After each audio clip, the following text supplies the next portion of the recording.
Assalamu alaikum and a very good afternoon, ladies and gentlemen.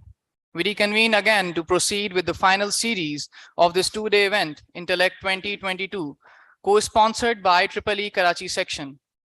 I am Sayyid Ahmad Danial, joined by my co-host Khadija, and we all are gathered here to finally draw the curtain on Intellect 2022. We request all of you to please be seated of this two-day Ladies event, and Intellect gentlemen, we are 2022, grateful to all those co-sponsored by who have been EEE Karachi associated with section. us since I yesterday am and Sayyid even Ahmad today, Danial, joined by my who have come co-host as Khadija, guests to and we make this all are event gathered here successful. to finally draw the curtain Moreover, we on would like to Intellect thank 2022. lecturers, faculty We request all of members, you to please be seated organizers, of this two-day event. participants, students, and everyone involved in the management.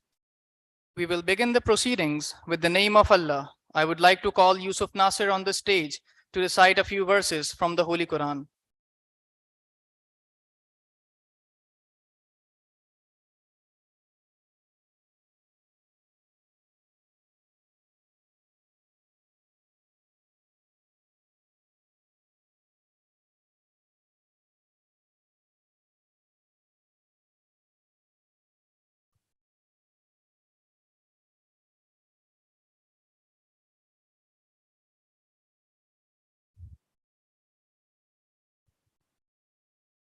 أعوذ بالله من الشيطان الرجيم بسم الله الرحمن الرحيم اقرأ باسم ربك الذي خلق خلق الإنسان من علق اقرأ وربك الأكرم الذي علم بالقلم علم الإنسان ما لم يعلم كلا إن الإنسان ليطغى أن رآه استغنى إن إلى ربك الرجعى أرأيت الذي ينحى عبدا إذا صلى صدق الله العظيم. The translation of the verses recited are as follows.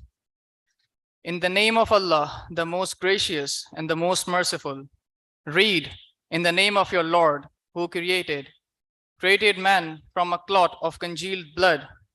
Read, and your Lord is most generous, who taught by the pen, taught man what he did not know. Jazakallah. Without any further ado, let's resume our plenary talks. We would like to invite on a stage our first guest, who received BE degree in Electronics Engineering from Mehran University of Engineering and Technology in 2008, and the MSc degree in Electrical and Electronics Engineering by Research from University of Technology, Petronas, Malaysia in 2014. He obtained the PhD degree in AI and image processing from the School of Computing, Mathematics and Engineering, Charles Sturt University, Australia in 2018. Currently, he is an associate professor and head of department in the Department of Electronics Engineering at Quest Campus, Larkana. His research interest includes most aspects of image enhancement methods, segmentation methods, and image analysis for medical images. He has 54 research publications in the field of AI for medical imaging. He also has worked as collaborator on various projects of AI for biomedical imaging with Ministry of Education in Kingdom of Saudi Arabia and Najran University of Saudi Arabia. He was honored to be invited as a young research professor at University of Technology, Guangdong, China in 2019 to 2020. May I please welcome on the stage Dr. Tawfiq Ahmad Sumro.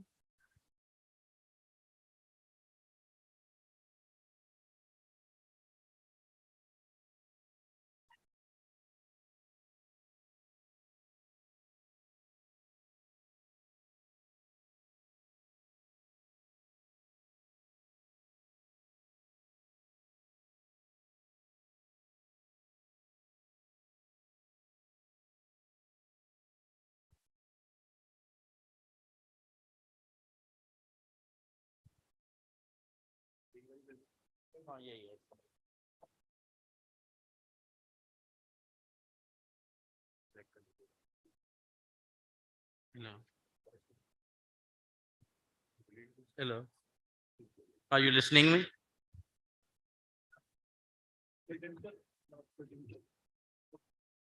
It's okay. Hello. Assalamu alaikum to everyone, respectable faculty members and dear young researchers. In future, definitely you are at good position. So I'm a Dr. Tawfiq. So working in the affiliated with the quiz campus Larkana as an associate professor and the head of the department. Today, actually, I'm working on the medical imaging by using the machine learning. But nowadays, everybody, the IT is booming, especially the artificial intelligence and the other field like a data science and cybersecurity. So I divert my field from the medical images towards the other technology as well. But my related talk is related to the artificial intelligence aligned with the sustainable development goals. Because every technology or every field have some direction and some governing rules. So without these, this is a worthless. So the United Nations have implemented the sustainable development goals. So we are today discussing that what's the impact of AI aligned with the sustainable development goals. So my most of talk is related to the AI and sustainable goal in medical technologies.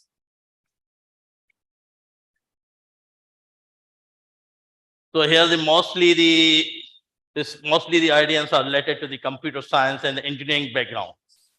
So everybody is familiar about the AI. What's AI? Is that mostly a human replaced by the machine? A machine can work. There's no interaction of least interaction from the humans. But the question is that why use of computer model intelligence behavior with minimum human interactions? So we learn about the AI more during our COVID period in pandemic situation. So we know the importance of the AI or we call it a digital duration or digital time. But it's actually, we learn about the importance of AI in this period. So the machine and computer program are capable of problem solving and learning like a human. So is it really nowadays we have three types of the AI. Is a natural AI, is a narrow-minded AI, and the super AI. So our next steps that we are moving to the super AI.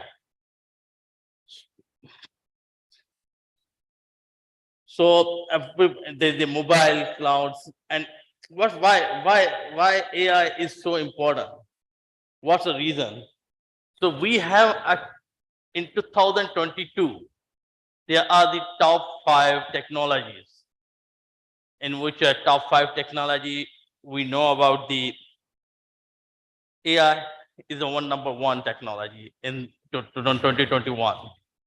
And then second is, and the third one is a cybersecurity, sorry, not a cybersecurity, is a blockchain. So, but AI is, we are actually, we are mixing the many things with the AI. Many people are discussing with me, so is the blockchain is related to the AI, but we cannot say the different techniques of AI can be used in the blockchain. So like in medical imaging, we are using the AI different techniques. And there's a many other confusion from my student side also, that what's the difference between the machine learning, AI, image processing. So there is a lot of the confusion. That's why I select to talk about and search about the AI. Other side, my purely field is the image processing and medical imaging. But what's AI? Why everybody is nowadays working on the AI? There is some fact is that due to the moving in the digital worlds and industry, like in China, just in a 337 billion AI industries, and AI is in the top 6 trend. And we are in the fourth automation. There's an advantage. Extreme automation. There's a driverless cars working. That's the first driverless car is experienced in the Singapore in 2016. And there is an economic cultural impact of labor, NL artificial intelligence. So these are Singapore self-driving taxis, September 2016. That is basically based on the AI technologies. And nowadays, we are working on the deep knowledge venture AI works on the investment, deep knowledge, and the technology began with AI sector startups. United Nations Sustainable Development Goals. So now we are as I'm working as a researcher. I'm working on the medical image field. The first question came in my mind: why should I working on this area? Is this important for the society? And is this important? Bring some revelation or come for the go for the commercialization purpose too? So there is some set of the rules, so that this research is used for the economical growth or have a social impaction as well as the environment protection has also. So for that purpose, United States has proposed the 17 sustainable development goals. But these all the goals cannot be used for the AI. These are not related to the AI. Mostly the targeted use AI aligned with these of the following sustainable development goal: purity and the good health, quality, educations. So during the COVID-19, everybody is working from the home. So it's a proper use of the digital technologies or properly use of we learn how to work from the home. My question is that, is the AI replace the jobs? It's a simple question from the audience. Can you answer? Is AI technology capable to replace the human jobs in future? No. But we are observing during the COVID 2019 that the many companies starting firing their employees, and they have a minimum 50% employee, but their protection is increasing. Like education industries, IT industries, the protection is increasing in COVID because they know how to use the proper way of the digitalization.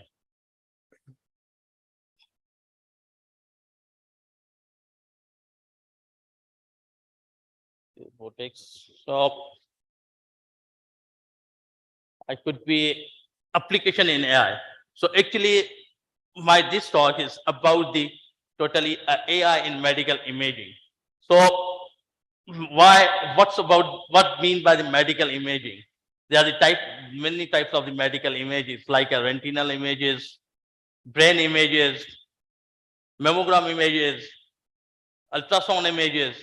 What's the role of these AI is used? We have an image processing technique, and we have an AI. AI is concerning on the machine learning. Mostly people say that they are working on the machine learning, deep learning. These are the subfield of the AI. So how these technologies used for the AI? Many people are using for the medical imaging for the enhancement purpose or for the segmentation purpose. But our next target is to the diagnostication of the disease. Is we can use these AI techniques or the so-called machine learning can be used to diagnose the disease. Can these AI or the machine learning capable to replace the replace the procedure and give a facilitation to the doctors, give facilitation to the paramedics, can reduce the work of the clinical patients. In nowadays, the robotic surgery is very common. For this purpose, we are working in the three domain areas. One is that we are work on the implementation, diagnosing of eye diseases. And the second is that brain tumor, brain hemorrhages is one of the common disease. And third most in the disease is the breast cancer. And these are the diseases that are come into the top 10 in the world, in the developed countries, as we are in underdeveloping. But in developed countries, these are the three top diseases. One is eye disease, blindness, can become at any time of the age, mostly the older people. And the brain hemorrhages, even you have heard that the young people under the age of under 18 have a brain hemorrhages also. And the breast cancer. That's one of the most common disease in the human. So these all the brain hemorrhages in eye also related to the heart. It is a reason that the cardiac arrest also be attacked. So how can we make this process faster to take the advantage of these technologies, AI or the machine learning, to facilitate the doctors to give a quick analysis for the quick, make the process so quicker. So for this purpose, I and my team is working on this area. So I would in this talk, basically I haven't just give a little bit of intro about the AI. Maybe you people do not get properly in my previous slide. Now the talk is about how these technology can be used for medical images. How can we bring a revolution in medical industry? How can we convey the doctor to use our technology or use our softwares to facilitate our peoples for a proper treatment, a quick treatment?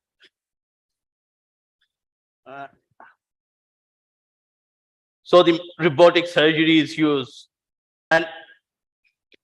but these are something expensive. Every private hospital may be offered or can be used, but they do not have such a resources to maintain these devices. But we are a computer scientist, or we are the related engineers, can implement the software that can be commercialized, and they are the cheaper, can be used in every hospital. And we have in two softwares that are used in Malaysia, and one we have to file the patent last week in USA patent under the Ministry of Saudi Arabia. So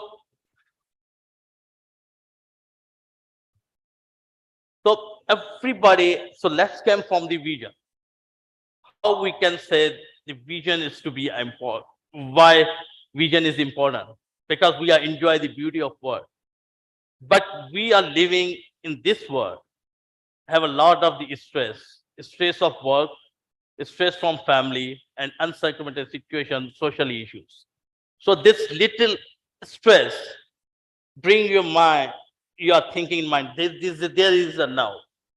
Can be a teeny damage, can cause a vision loss. You do not know, and suddenly the vision is lost.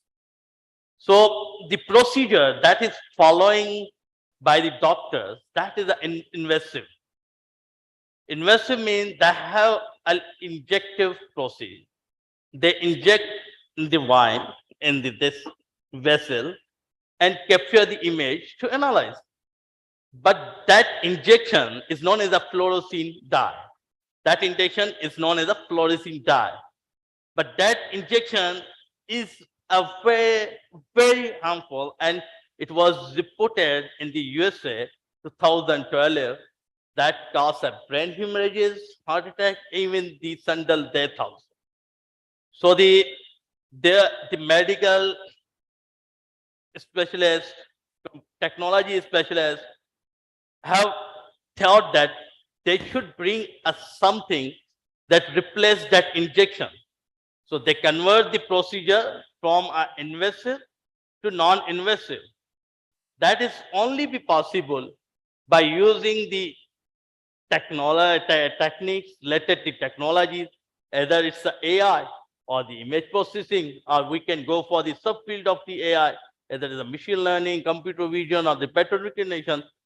So they said that they could capture the image without the injecting in the person vessel. And but there's a lot of the issues in that image, because we have a environmental effect, we have a disturbance, so that image is too noisy and not well in control.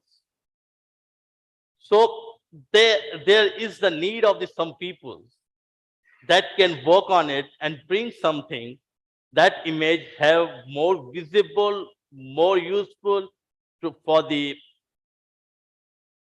medical specialist or the ophthalmologist to analyze that image and diagnose the disease. So we need these type of the techniques. So image processing, machine learning can be used to make the image more visible.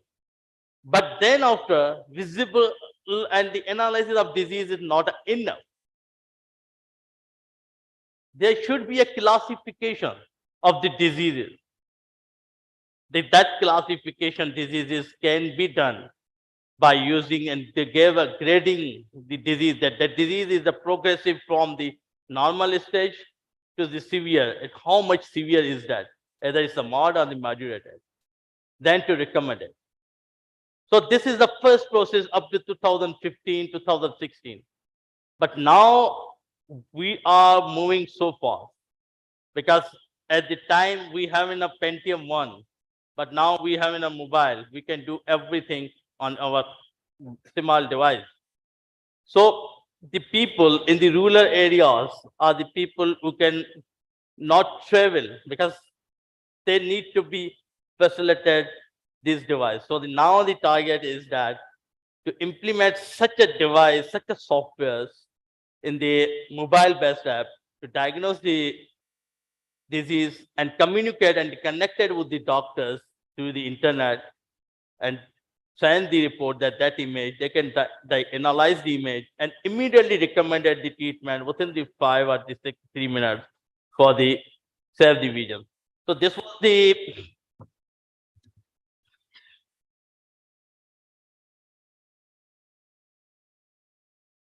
volume.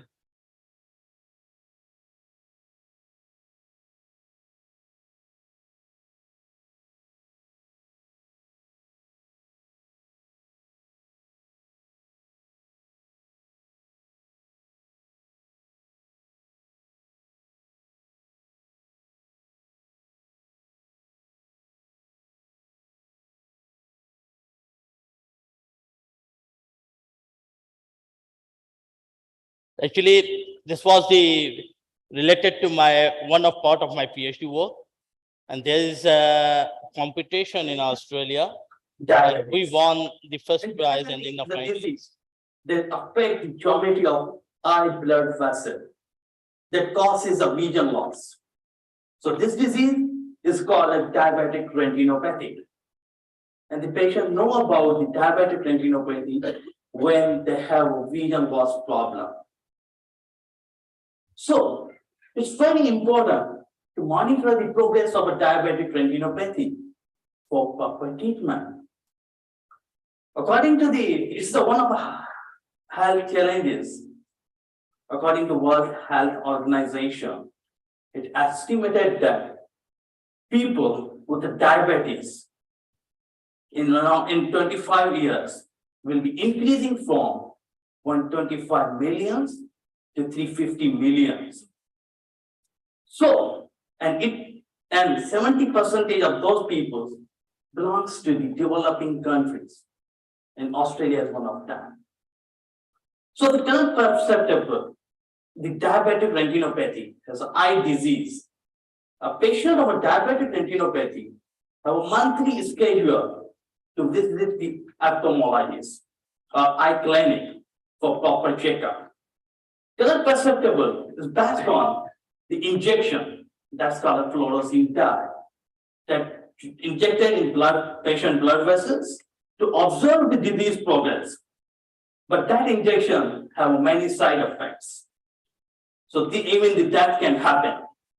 We researchers and medical specialists to move this system to the computerized.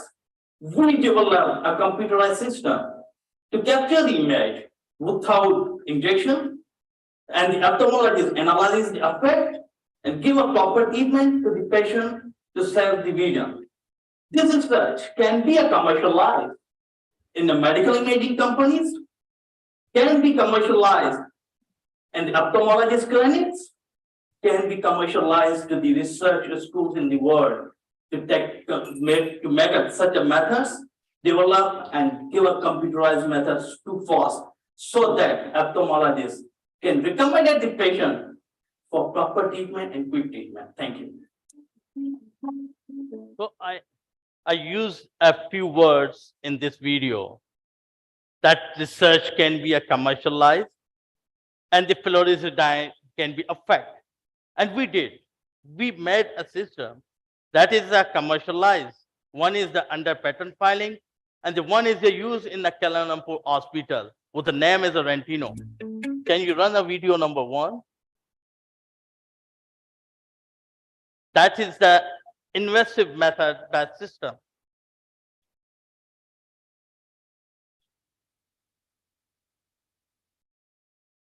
Video number 1. That's on you.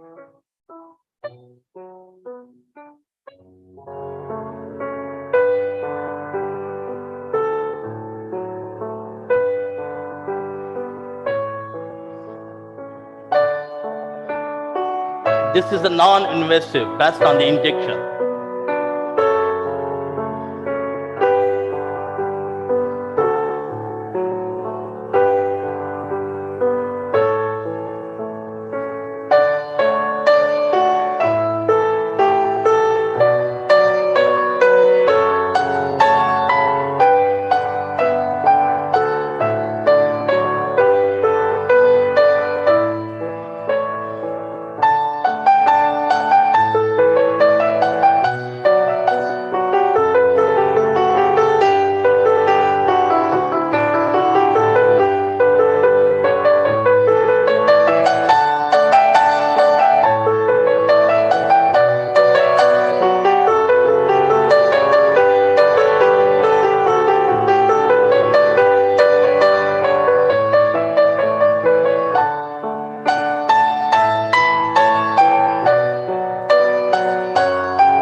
Based on the image processing and the classification techniques to diagnose. That is a non-invasive. That's a computerized system. You can call the automatical grading system for DR. So see the now video, another video, see the difference that is used by the doctor. That is a harmful. That use the injection.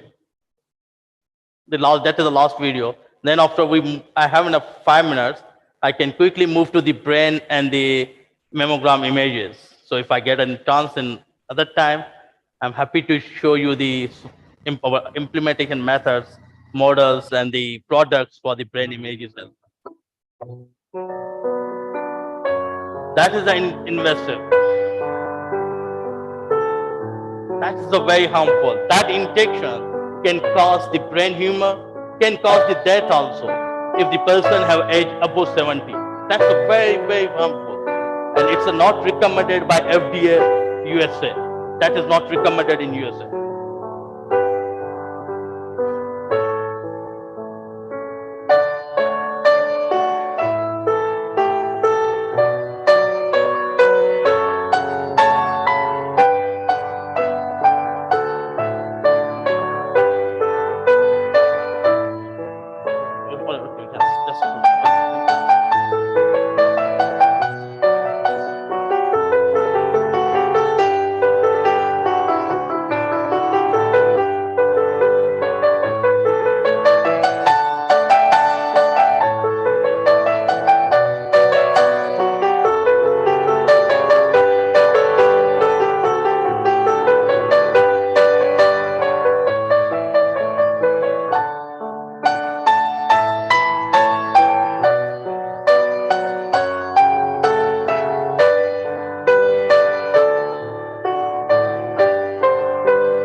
So this is the one area we are working. Another is that we are working on the brain images.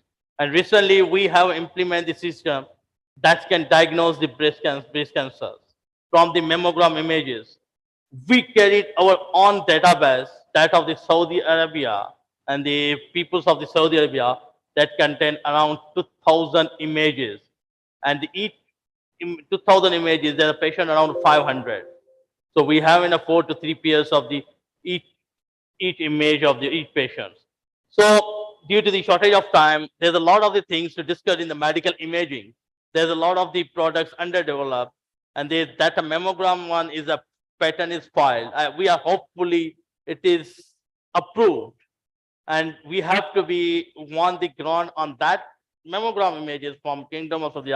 That is around 134 Pakistan million in Pakistan rupees. So we are working on that type of the area.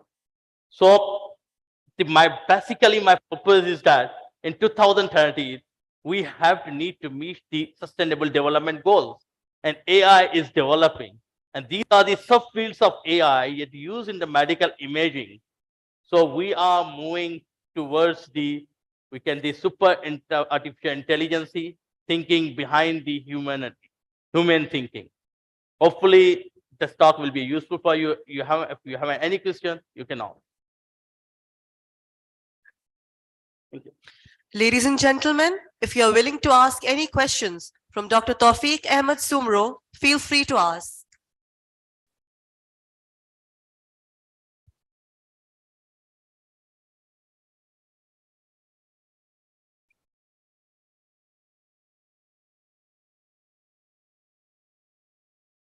Thank you so much, sir, for enlightening us with such an informative research. Moving forward towards another talk, we would like to invite on stage our second speaker.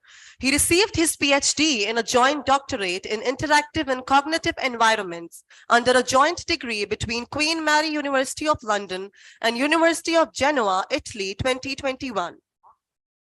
He worked as a lecturer in the Department of Electrical Engineering at ComStat's Institute of Information Technology 2013 to 2015, and in the College of Engineering at the Karachi Institute of Economics and Technology 2015 to 2017.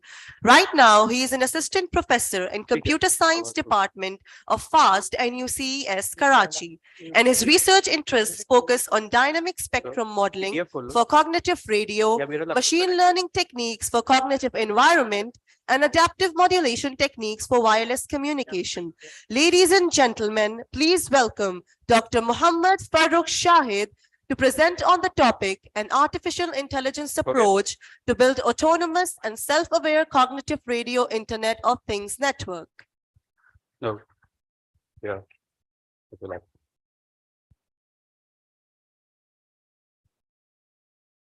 This should be correct.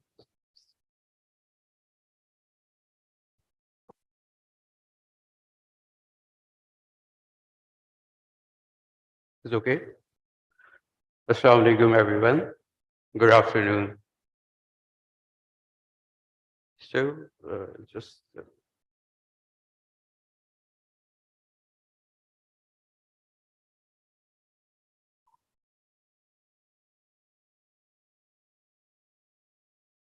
okay. Okay, so I'm really humbled and feeling honored to be here to present my presentation in this prestigious conference. So I will be talking about artificial intelligence technique to develop a self-aware cognitive radio IoT network.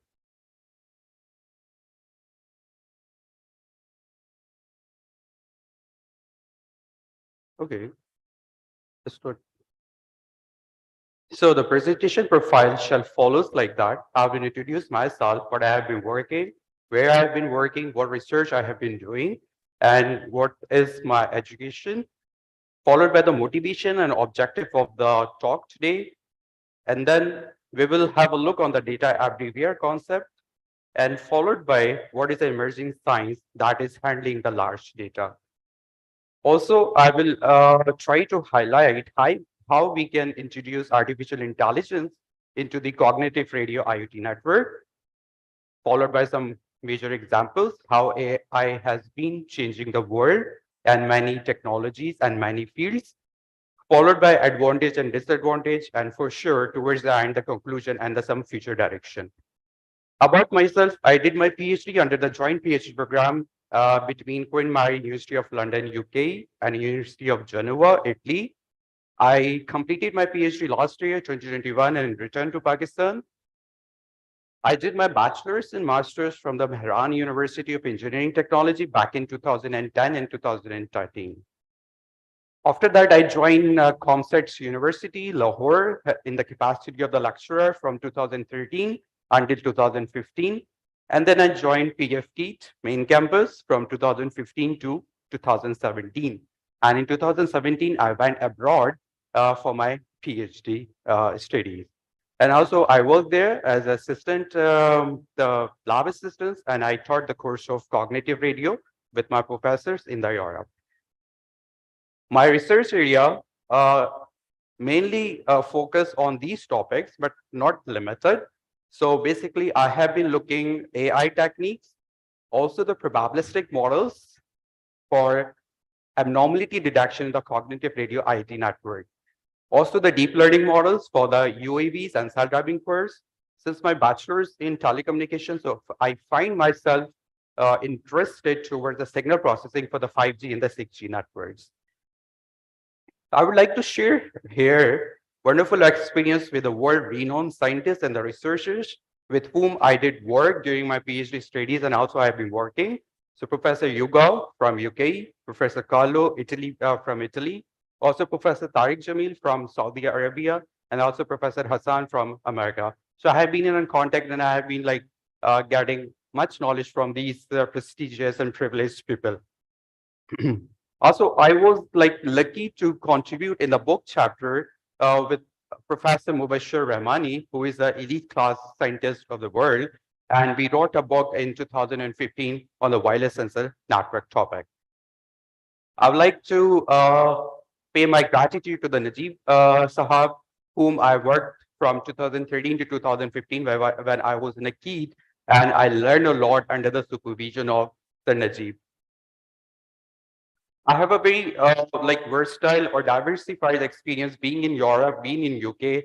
When you travel, when you present your work, when you present your idea, it's really give you the right direction. It really widen your vision to think, to act, and to perform. So I was like, I got an opportunity to present my work in the international conferences back in Europe, back in London. So it was really wonderful experience. So now, since I have been teaching from 2013, so now whenever I travel, I find my students almost every developing country.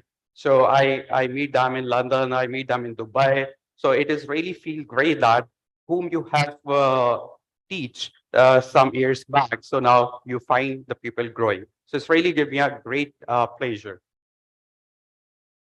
Okay, along with my teaching and research, I found myself interested to capture the spectacular views whenever I travel. So photography is one of the passions beside my teaching and beside my research.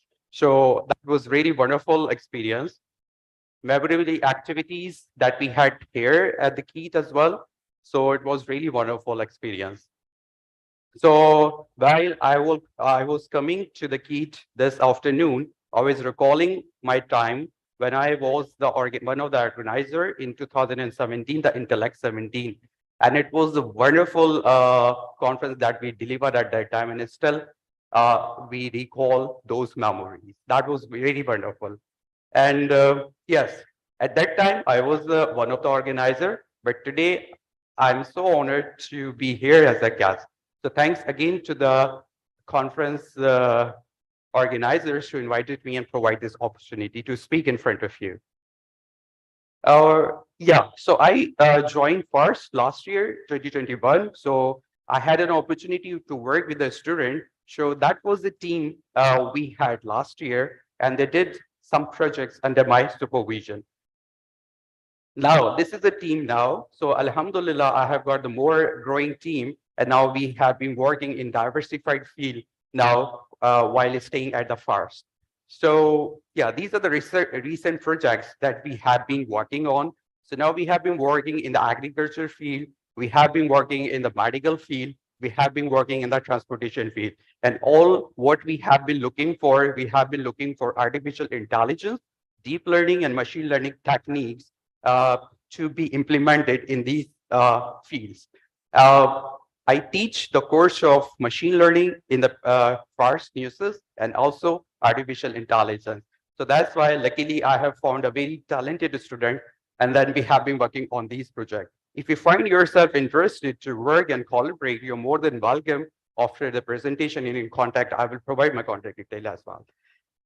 Recent achievement, I'm really honored and really happy to announce that we won the Pasha ICT Award last week. This is one of the biggest award of software and IT industry of the Pakistan. And Alhamdulillah, we won that. And now we have qualified for the international level competition. That's going to be happen soon next month in Islamabad. And this project was related to this one, virtual apparel trial room.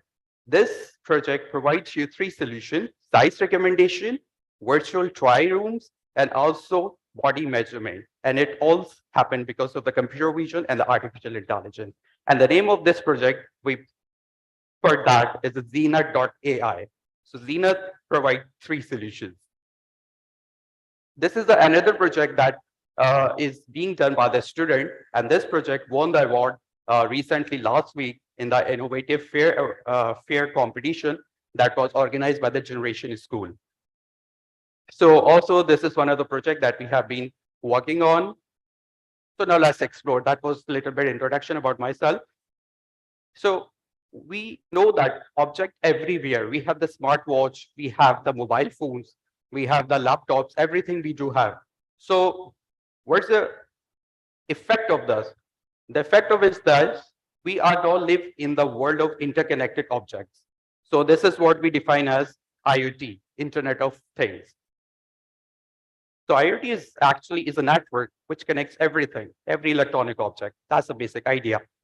And yeah, it has facilitated healthcare, it has facilitated technology, it has facilitated industry, and also the transportation. We have seen now the AI-enabled transportation that have been evolving. That's very good. And also it has given the smart cities concept. So if you see and read the literature, recent articles using the AI, so now they are giving the concept of the smart cities. Also the environmental application. Now we have been experiencing AI is changing the environmental situation as well. So, okay, so we define that IoT is a network which connects objects.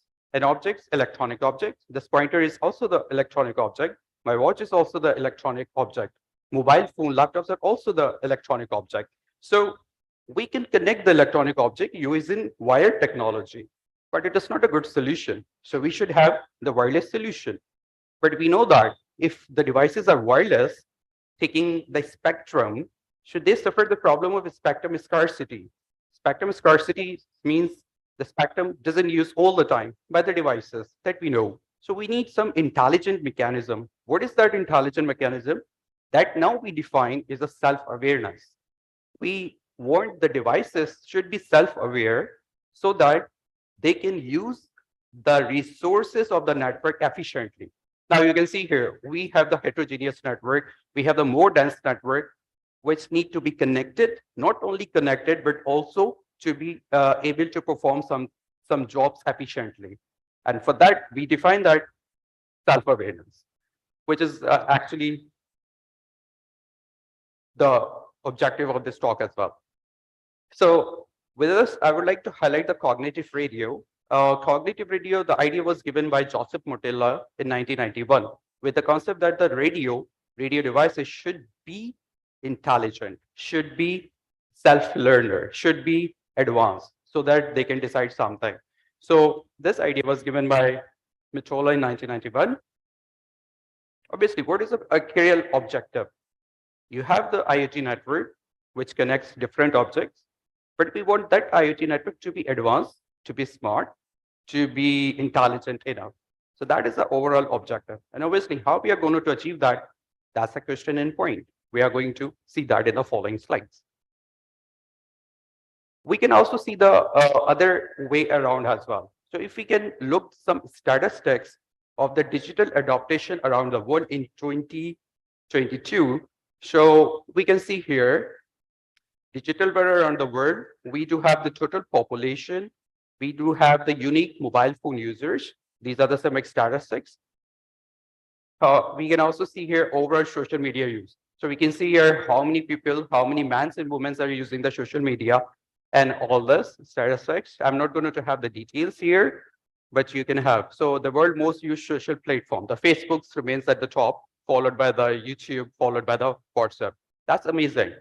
That we know, and we know the statistics, right? Also, we can say main reason of using social media. The main reason is that we want to be remain connected to everyone all the time. So this is one of the reasons to use the social media. Now, favorite social media platform, everyone knows that the WhatsApp, the YouTube and all that. What's the consequence? What's the overall net effect that we have been facing and that we have been observing since last decades, couple of the decades? The consequence is this. Every day we generate this amount of data, Even when you text to your friend, hi, hello, good morning. So you actually contribute to the data generation and you are generating that kind of the data, everyone, every time. So where's the net effect? How to handle such amount of data? For that, we have the data science. This is the mystery behind the data science. Like it has become a complete science to handle that amount of the data that we have been generated. And how we can explicitly define this data science? So we can define as this, is a data-driven approach. Which Excuse me, sir. Sorry for the interruption. We have been informed that the chief guest has arrived. Okay. We are suspending the ceremony for the few minutes. When the Sure. chief guest arrives, I request the audience to rise in his honor.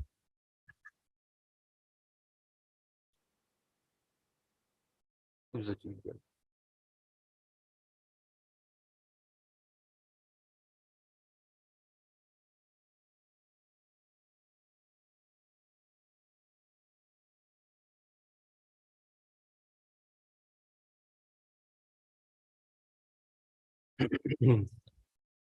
The chief guest is about to arrive. When the chief guest arrives, we request the audience to rise in his honor.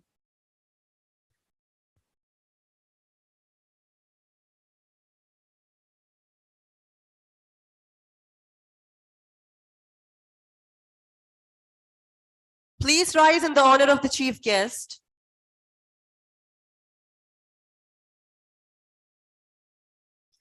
We welcome our honorable chief guest, Dr. Waliuddin.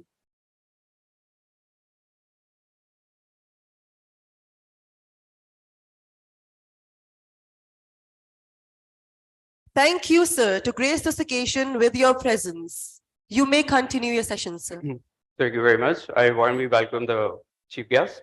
So I may resume the presentation. So we have been talking about the data science. So data science is actually the describing the facts and figures inside the data. So now we do understand that we are generating a lot of data daily. So we need to understand that data, what the data is, and what to do with that data. So that's why we have this data science. And in data science, we always talk about the AI, machine learning, and the deep learning. So just simply we can define, discover patterns, make predictions, and enhance decision making. So now we know that we want to make this device very intelligent enough. So we need to understand that what kind of the data it is generating and why it is generating this kind of the data. Then we will be able to apply machine learning and deep learning and to perform some classification and prediction tasks. So, okay, this is something which I can skip. So this is just for information. So by looking at the graph, we can extract the information. This comes under the heading of the data science. Yeah, okay, that's okay. So we do understand that AI, then machine learning and the deep learning. So what's the clear-cut difference between machine learning and deep learning? So we can see here, machine learning does extract the information, does extract the features before we feed into the model. On the contrary, we don't extract any information, don't extract any features in the deep learning. They are more advanced, they are more dense. But here the question arises, which one you are going to apply in your project, which one you are going to use in your application. So if I ask normally from my students, are you comfortable with the machine learning or deep learning? They immediately say that we are comfortable with the deep learning, but this is not the case all the time, because depending on your problem, you may be comfortable with the machine learning, and maybe you will arrive at the correct output that you have been looking for. So that's why we need to have the complete understanding of these two major joint applications, that is the machine learning and the deep learning. So it again depends on the data, what the data that you have. So these are the steps that actually involve in any kind of the project, whether it's an undergraduate project, master project, or maybe the PhD that you have been doing.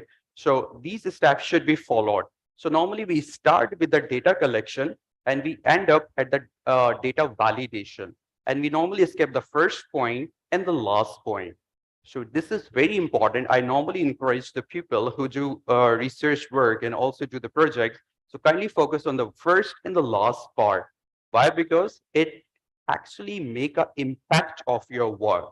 So normally the guys who are sitting here, I don't know, they work with the machine learning, deep learning. So when we get the results, when we get the accuracy above 70, we say that, okay, this is, my job has been done. I have achieved the very good results. But it is much more beyond that, which actually development and the optimization. Okay, so we do have the data science around us. We do have a lot of applications that we have. Now, the main part of the presentation is how to introduce intelligence. That is a question that is we need to understand. If you can understand, that's very good.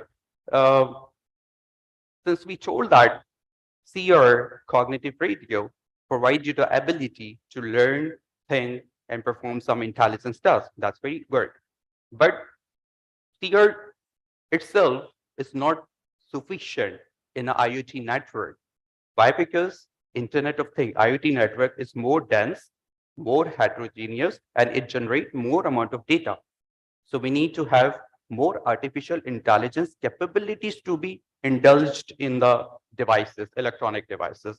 So the idea started from 2001, the idea was started, and it has given the name of autonomic computing. And autonomic computing actually define the self-managing system, self-reconfigurable systems that actually doesn't need any human intervention. We want human interaction with the devices minimum. So that was given in 2001 with the concept of autonomic computing. So now we can define the self-awareness. What is actually the self-awareness? It is actually the property or attribute of a system that enables a system to learn in which environment it is being operated. Look, my pointer is not self-aware because it doesn't know anything in which environment it is. I can handle only the slides forward or the backward, or maybe I can finish the slide. We want this device to learn, think, and do some actions. So that is actually the notion behind self-awareness, intelligence. So this is more typical definition of the self-awareness. So I'm not going to read that. Now we are interested to see that we are giving this car, and we do have a lot of sensors in this car. So we say that this car takes the information from its own state and from external state. Means camera, car camera, lidar, radar, give the data from the outside world. But the car has its own sensors as well. So for that, we define extraceptive and proprioceptive data. So also we can have a look on this mobile phone. Now the mobiles are very advanced. You might have experienced that whatever we start searching, the search engine start recommending. Let's suppose if you start searching for AI lectures, so it gives you the AI lecture series. You might have experienced this thing. Our smartphones are really smart. Not only the smartphone, but the smart TVs. Everything which is now going to be connected with the internet is really smart. And now there is a question, are these devices spying at us? Are these devices following? So the answer up to some extent is yes. Why? Because they learned your pattern. So With that, we have self-awareness capabilities. And you know that this artificial intelligence is evolved. How? It is evolved with your brain capabilities. We define as a simple neuron in our brain. So this system has been evolving artificial intelligence with the neuron concept. So we can easily define self-awareness with the biological relationship. So it should exhibit this initialization, memory, inference, abnormality detection. Abnormality means if the system haven't seen anything before, so it is an abnormal situation. Also the model creation and decision making. So these are some description that I'm not going to uh, tell the details right now, but we can see these are the 6 important characteristics of the system which can exhibit self-awareness. So yeah, these are the 3 famous theories that actually define self-awareness. So we can follow either of Tomasio, Heikel, and the Friston. So these are the 3 famous scientists. And I was really lucky to meet this Friston scientist back in 2019. He's a full professor at the Imperial College London, and he defined the self-awareness concept with his theories. So if you're really interested, so you can follow him, follow his paper. If you have been working in the artificial intelligence domain, and you are making your projects toward this direction, you can follow him. So I just tell here the Friston model. Friston model actually works with the concept of the free energy and also the concept of the generalized state. So free energy is we define is a state when the object is in an equilibrium position. So if it is an equilibrium position, the energy that it contains is a free energy. And obviously, if the equilibrium state disturbed, so the free energy going to be high. That is abnormal situation. This is a simple at one glance. We can incorporate. This slide has much detail and has a lot of technical discussions, but I'm not going to highlight that right now. But at the first glance, I can just give you the abstract. So we have this model, and you can see here we have the time dependencies. Why do we have the time dependencies? Because every electronic device evolves with the time, and how it has been changing with the time is actually you can model with a Princeton idea. This is interaction model. Interaction model, we can have, this is one object, we can have for the one object, the interactive model, and we can have the other object. So you have seen that if we have the IoT network, so we can have the drones, we can have the self-driving cars. So these both are intelligent objects, and we can define interaction with this model, Princeton model.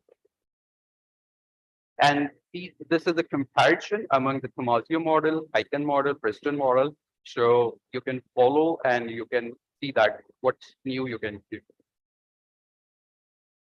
Yeah, this is a simple slide which tells the self-awareness in IoT networks, which specifically consider radio. So these are self-awareness properties, or you can say the attributes. So now we can quickly look the AI in the real world. So AI has facilitated 6G mobile network, and now we have been welcoming 6G. In Pakistan, we have been welcoming and seeing 4G and even the 5G. Now the world is welcoming the 6G mobile network. So it's very fascinating. AI has changed the way that the world lives. Also, AI in medical has Sir just described in his presentation, AI has been changing the medical field. And the people who have been working in this medical field know that how AI has been changing. AI in aviation. So AI has also changed the aviation industry. So I would like you to go and check that the Singapore airport, which is the world first totally AI-based airport. It's just one tap airport. You just in your boarding pass and you walk through the all the gates and you eventually land into the aeroplane. So this is AI in aviation. Also, AI has been facilitating the agriculture, and this is the most fascinating part of the AI. Now you can start thinking that how AI has been facilitating the agriculture industry, and we can have AI-enabled tractors. We can have sensors being implemented in the field, which can give the information of the temperature, moisture, humidity. So we can have really fascinating jobs done by the AI in the agriculture. So also these are some livestock you can do this with the AI. Also quality check, quality assurance with the AI. Also there is a lot. AI in fashion industry, you can go and check that BBC documentary and how AI has been facilitating the fashion industry. So we can have this our project AI also speak about this AI in fashion industry. So AI-enabled fitness tracking shoes nowadays are very in. So you can also start looking how AI has been facilitating this field as well. AI in sports. So if you find your interest in sports, you can start working on AI techniques which actually consider the sports facilities as well. Also, AI for Namaz. I find this application is really wonderful. You can deploy some AI solution for the Namaz. How do we do that? Maybe someone who is like more vulnerable, not perform correct ruku, correct sajda, so you can actually provide him a solution based on AI. This was a project done by my students last semester when I was teaching artificial intelligence. So you can have, instead of the person who tells you, man, you didn't perform ruku correctly, man, you didn't perform sajda correctly. So you should have the camera enabled solution so that the people can learn. And actually, this solution also we have been providing as a gym solution. So normally everybody cannot access the gym. So we are providing AI-based solution so that they can perform exercises even anywhere, no matter where they are. Smartwatches are very common nowadays. So AI has been facilitating all that. AI in smart cars, really fascinating. Like go and check that how smart car, Tesla cars have been changing the world. AI in banking, machine learning, deep learning in banking. Now the banking has been very advanced and very powerful ever before. Many more. So, okay, now let's conclude. Cognition is not sufficient in the devices. We need to have a higher level of intelligence that we can easily incorporate with either of the theories that we had just so far seen. Either we can go for the Hyken, Malsio, and Preston. So we can introduce self-awareness that actually tells artificial intelligence technique. Yeah, that's the conclusion. So thank you very much. I hope that you have little bit understood that what I have to so far speak here. So that's it. You may connect with me with my email address, and you're welcome if you're would like to do the research collaboration on the project that have been working on. Thank you very much. Ladies and gentlemen, if you're willing to ask any questions from Dr. Farooq, you're free to ask now.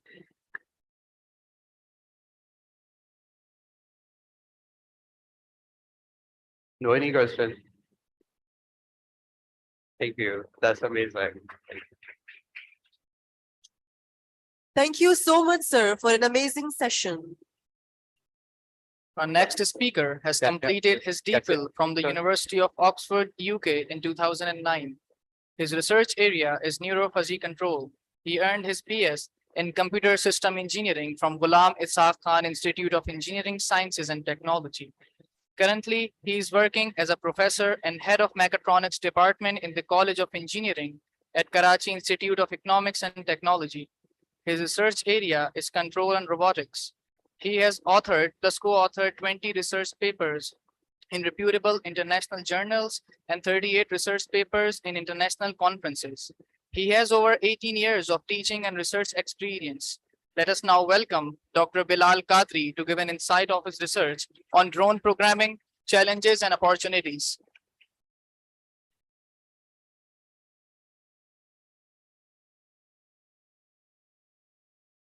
Can you hear me? Bismillahirrahmanirrahim. मेरे लिए बहुत बड़े honour की बात है कि doctor वली ने जो कि चीफ गेस्ट हैं, he taught me controls. तो ये है कि आज जो बहुत कुछ मैं अंडरस्टैंड करता हूँ, जो मेरे स्टूडेंट्स हैं बैठे हुए हैं, वो डॉक्टर वली की वजह से। तो ये है कि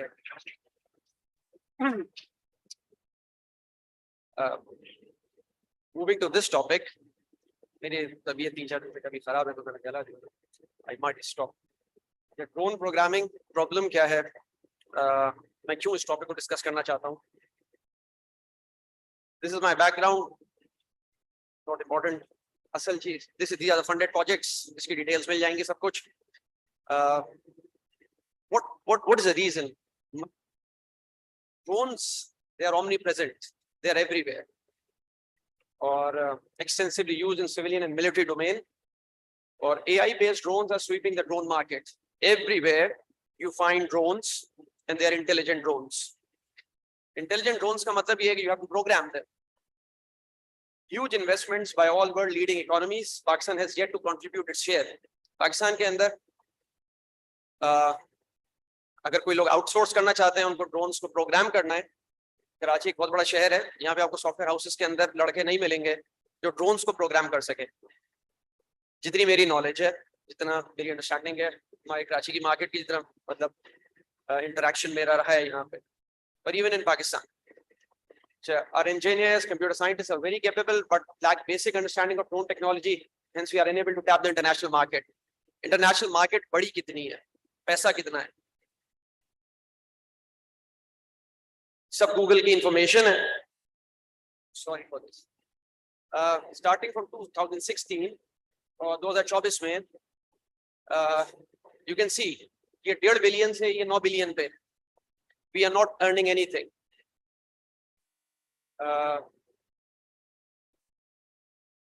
ये जो कंट्रीब्यूशन है और डिफरेंट रीजन्स, इसमें एशिया का जो बहुत बड़ा कंट्रीब्यूशन आपको नजर आ रहा है, that's because of China and India. हमारा यहाँ पे कंट्रीब्यूशन नहीं है, और ये है कि ड्रोन्स के बगैर ना ही अब वॉरफेयर है और ना आपके पास जो है जो कमर्शियल मार्केट है। Why we are lacking? मसला क्या है? Some motivational facts. These are realities. The role of Turkish drones in the modern wars. This is from Reuters. ठीक है, बहुत बड़ा ये आपके पास publication house here. Turkish-made drones seem to be the latest trends in the UAV subsector. In the early 2000s, Ankara relied on Israeli-made drones. Turkey was buying the drones from Israel in its asymmetric war against Kurdish separatists. जैसे हमारे तालिबान के मसाइल थे in the northern areas, इन लोगों के ये वाले मसाइल थे. They were buying drones from Israel, Turkey. But Turkey soon turned its attention to developing its own arsenal of UAVs. उन्होंने अपने खुद बनाए. Since then, the nation has succeeded in establishing itself as a leading manufacturer of combat drones. Turkey is now a notable exporter of drone systems, with much of its success attributable to private defense company Bekar. इनका TB2 जो आपके पास drone है, हमारा पाकिस्तान का सबसे बड़ा मसला, we don't export anything. हमारे पास डॉलर नहीं आता, और डॉलर फिर हमारे पास जो है ना, it's very expensive. टर्की उन्होंने ड्रोन्स बनाए, now they are selling the drones. एक ड्रोन अभी यूक्रेन के अंदर यूज हुआ है, उनके जो बेरफ्तार है, that is $5 million US. तो ये कि their economy is going up. तुम में से जिसको नहीं सुनना, he can leave. They are disturbing all of us. तो ये कि we can contribute. ये वो region है जहाँ पे we as Pakistanis और हमारे engineers, हमारे computer scientists, हमारे जो technically sound लोग हैं, they can contribute. They can earn a lot of money for our economy. ये वो drones हैं जो उन्होंने यूक्रेन में यूज किए हैं अभी. They are made by Turkish people. The firmware, the avionics, everything is made by Turkish people. So we can do this as well. This Bereftar TB2. This is all from the news. The Turkish drone that changed the nature of warfare. The Bereftar TB2 has brought precision airstrike capabilities to Ukraine and other countries. It's also a diplomatic tool. With this tool, Now they can muscle. Now they can dictate. ये हमारे पास है. Enabling Turkey's rise. This is from Stephen Webb.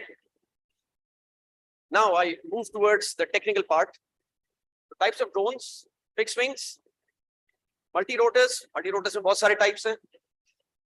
VTOLs, vertical takeoff and landing. They take off at a certain position. और फिर ये fixed wing, ये बहुत they traverse a long region. बहुत बड़े area में काम कर सकते हैं. कुछ mathematical modeling. I won't discuss this here. लेकिन जो मेरा main topic है कि मैं क्यों discuss करूँ ये चीजें, because this, in order to understand this, ये mathematical modeling, इसके बगैर आप drone को control नहीं कर सकते. लेकिन आज के दौर में जो चीज available है, आपको इसकी जरूरत नहीं है समझने की. This is the non-linear differential equations. हमने डॉक्टर वली से पढ़ा ये चीज. We loved it. We worked on it. But this is not a piece of cake. A big challenge. When you go and implement this in MATLAB, और फिर आगे implement करो, it's very challenging. You move towards the control side, it's also very difficult. It's not very simple. मतलब ये basic block diagrams है. मैं आपको bore नहीं करूँगा, क्योंकि ये चीज जो है ना, इसको समझने के लिए you need a lot of knowledge. Background बहुत चाहिए इसके लिए. Problem is, एक आम बच्चा जिसने ग्रेजुएशन किया है, उसको बोलो ड्रोन को प्रोग्राम करो, ये आर्किटेक्चर है, बोलता है I can't do it. It's very difficult. सबसे बड़ा मसला आज ये है. There's a non-linear control law. मैं सर को बार बार इसलिए रेफर करता हूँ, जो कंट्रोल्स के अंदर जो मेरी सारा बेसिक जो मेरा बैकग्राउंड है वो डॉक्टर वली की वजह से. तो this is non linear controls. Mostly लोग अंडरस्टैंड नहीं करते हो. कराची में बहुत कम लोग अंडरस्टैंड करते हैं. डॉक्टर वली उनमें से एक है. तो ये कि बहरहाल दिस इज वेरी डिफिकल्ट. इसको इम्प्लीमेंट करना है. You can implement this. मैं बताऊंगा ये मैं क्यों दिखा रहा हूँ ये सारी चीजें. Need some solution for this one. ये सब बहुत डिफिकल्ट एरियाज है. इसकी मॉडलिंग, इसका कंट्रोल डिजाइन, फिर उसका ये सारा का सारा maths very challenging. Beginning of an era. मसला क्या है? लोगों ने काम किया. People like you and me, they contributed. जो आज कंट्रोलर पाकिस्तान की मिलिट्री भी यूज करती है, सिविलियन डोमेन भी, और दुनिया की मिलिट्री यूज करती है, उसकी बिगनिंग ये थी. जो बहुत महंगे हैं. अभी मेरे पास ड्रोन पीछे रखे हुए हैं, अगर आप देखना चाहो पीछे देख लेना. ये 1.5 लाख रुपए के अब छोटे छोटे कंट्रोलर्स हैं, but they contributed. The story begins with a quest for autonomous flights. Autonomous flights हमें बहुत आसान लगती हैं, but they are very challenging, very difficult. Autonomous flight, तुमने ड्रोन को छोड़ दिया, it's flying. Lawrence wanted to make drones fly autonomously using computer vision, so he started a research project along his master's degree at Zurich in Germany. उसने वहाँ काम शुरू किया. उसका तुम आखिरी जुमला देखना, उसने लिखा क्या है. His plan was very ambitious. You have plans, you work hard, then you achieve it. The drone computing power, I'm sorry, इसका शायद font थोड़ा छोटा है. The drone computing power and technology we take for granted today. हमें कोई मसला नहीं है. हमारे जो चीजें मौजूद हैं, we can do a lot of computation. Drone उड़ता भी है, image processing भी करता है, navigation भी करता है, सब कुछ करता है. The drone computing power and technology we take for granted today didn't exist in 2008. So Lawrence had to make the drone and flight control software and hardware himself. उसने पूरा hardware, software सब कुछ खुद बनाया. बस हाथ से रख दो उसको. Thank you. Realizing the scale of his task, he recruited a team of 14 students, fellow students, many more experienced than him, to make it happen. इसका आखिरी जुमला देखें. हमारा माशरा क्या है और इनकी अप्रोच क्या है. I recruited smarter people than myself so they could tell me what to do. When I went to Oxford, पहला दिन था, मैंने डॉक्टर वली से डिस्कस किया था. सर को याद भी नहीं होगा क्योंकि I did my PhD in fuzzy controls. ऐसा fuzzy controls मेरा एरिया है, और जो मुझे काम करना है मुझे उसका आइडिया नहीं है. तो जब when I went to Oxford, my professor, I had the first meeting with him. इतना बड़ा आदमी था. He was a professor, full professor. एक बहुत बड़ा honor है. उसने कहा, Bilal, I can be wrong. With 30 years of experience in controllers, Arthur said, Bilal, I can be wrong. तो ये attitude जो है ना, एक बहुत बड़ा attitude है. I can be wrong. We'll discuss, और हम देखेंगे कि हम किस तरह चीज को improve कर सके. So he recruited better people. ये कंट्रोलर इस पे लगा हुआ है आपके सामने. ये जो ड्रोन सामने रखा हुआ, ये कंट्रोलर्स हैं. और ये कंट्रोलर्स, इसके अंदर वो सारी मैथ्स है. वो सारी मैथ्स जो पहले आपको दिखा रहा था मैं, जो कि बहुत चैलेंज है समझना. They did it. इन्होंने इस कंट्रोलर के अंदर, इतना छोटा सा जो कंट्रोलर है इसके अंदर पूरा वो कंट्रोलर इंप्लीमेंटेड है. Now they are selling it, they are earning millions billions. ये काम हम भी कर सकते हैं. एक एम्बेडेड सिस्टम है, उसमें पूरा कंट्रोलर्स को एम्बेड करना. ये उसके इंटरनल आर्किटेक्चर पिक्सॉक का, ये उसकी वायरिंग और सब कुछ बेसिक्स जो यहाँ पे आपके सामने मौजूद है. लेकिन ब्यूटी ये है कि ये कंट्रोलर जो है ना, इसका architecture it's open. You can learn, you can understand, you can do modifications. तुम अपना पूरा इंप्लीमेंट कर सकते हो. इसके उन लोगों के लिए जो जेन्युइन इसमें काम करना चाहते हैं. मैंने यही प्रेजेंटेशन फास्ट में भी दी थी, फास्ट यूनिवर्सिटी में, तो मुझे काफी लोगों ने कांटेक्ट किया उसके बाद. वो कंप्यूटर साइंटिस्ट, मसला ये है कि आपके पास इस ड्रोन का ना मैथमेटिकल मॉडल ना कंट्रोलर, कुछ नहीं समझना. ये दो आपके पास आर्डू पायलट और PX4, ये आपके पास इसके फर्मवेयर्स हैं. फर्मवेयर जिस तरह तुम्हारे पास एंड्रॉइड के अंदर होता है, ये फर्मवेयर इसके अंदर डालो, ये काम करेगा. The drone will fly. जो हम काम कर रहे हैं इंटेलिजेंट ड्रोन्स के अंदर, जो सबसे इंपॉर्टेंट चीज है, जो कंपेनियन कंप्यूटर कोने पे लगा हुआ है. Companion computer is the brain, it's doing all the calculation. सारी image processing, navigation, obstacle avoidance, everything is in there. ये काम अल्हम्दुलिल्लाह हम लोगों ने किया है. पिक्सॉक है, बाकी सब नॉर्मल आपके पास, और सेंसर्स है, सब कुछ. मैं टाइम में देख लूँ. मैं एक वीडियो आपको दिखाना चाह रहा था जिसके अंदर आप थोड़ी चीज जो है ना उसको मैं एक्सप्लेन कर दूंगा. उसमें this is software in the loop testing. हम जब काम करते हैं ड्रोन्स के साथ, तो अब ये कैपेबिलिटी मौजूद है कि जो एक्चुअल ड्रोन आपके पास, क्योंकि हमारे बहुत ड्रोन्स गिरे, हमें बहुत नुकसान हुआ, इस मेथड से जो कि बाद में हमने सीखा, यू कैन प्रोग्राम. और ये कि ultimately what you are getting in the simulation actual में यही होगा. इसलिए ये सॉफ्टवेयर इन द लूप जो है ना बहुत इंपॉर्टेंट होता है.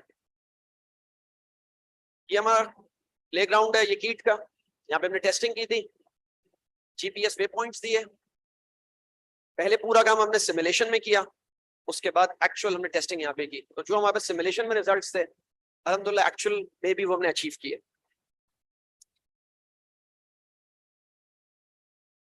जो फ्रेमवर्क है ये मैंने इसलिए इंक्लूड किया था कि अगर किसी को प्रेजेंटेशन चाहिए हो तो I can email him my presentation, he can go through it, he can understand कि मैं बगैर इसको मैथमेटिकली समझे हुए मैं सॉफ्टवेयर आर्किटेक्चर से इसको कैसे प्रोग्राम कर सकता हूँ. ये दो लाइब्रेरीज हैं जो generally use. We went to Turkey thanks to KIIT, they funded our visit. वहाँ पे 100 टीम्स थी पूरी दुनिया से, उसमें 85 देवर टर्किश टीम्स और 15 इंटरनेशनल टीम्स थी.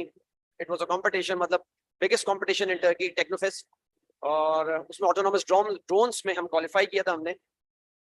वहाँ पे उन्होंने, टर्किश लोगों ने हमको बताया कि नंबर 2 पे जो लाइब्रेरी लिखी हुई है, यूज दिस लाइब्रेरी. फिर हमने ये लाइब्रेरी यूज की और मैं खुद इस पे काम करता हूँ और we have some genuine results. तो तुम में से अगर कोई लोग काम करना चाहें, स्टूडेंट्स ड्रोन प्रोग्रामिंग पे, you should definitely look at this one. Nothing important. बाकी चीज आपके पास जो प्रोटोकॉल है सब कुछ है. हम रॉस यूज कर रहे हैं. कल भी हमारे पास एक साहब आए थे, डॉक्टर अब्दुर्रहमान अब्बासी, बाद में मुझसे मिले. वो किनको के अंदर हैं, they have designed robots, लेकिन कहते हैं हम इसको प्रोग्राम नहीं कर सकते. It's very challenging for us. कहते हैं चाइनीज हमारे पास रोबोट्स थे, उन्होंने वापस ले लिए. हमारे पास कोई पैसे नहीं है, वो हमसे करोड़ रुपए मांग रहे हैं कि हम रोबोट्स आपको वापस देंगे. उनको मैंने कहा कि you need to understand and implement ROS.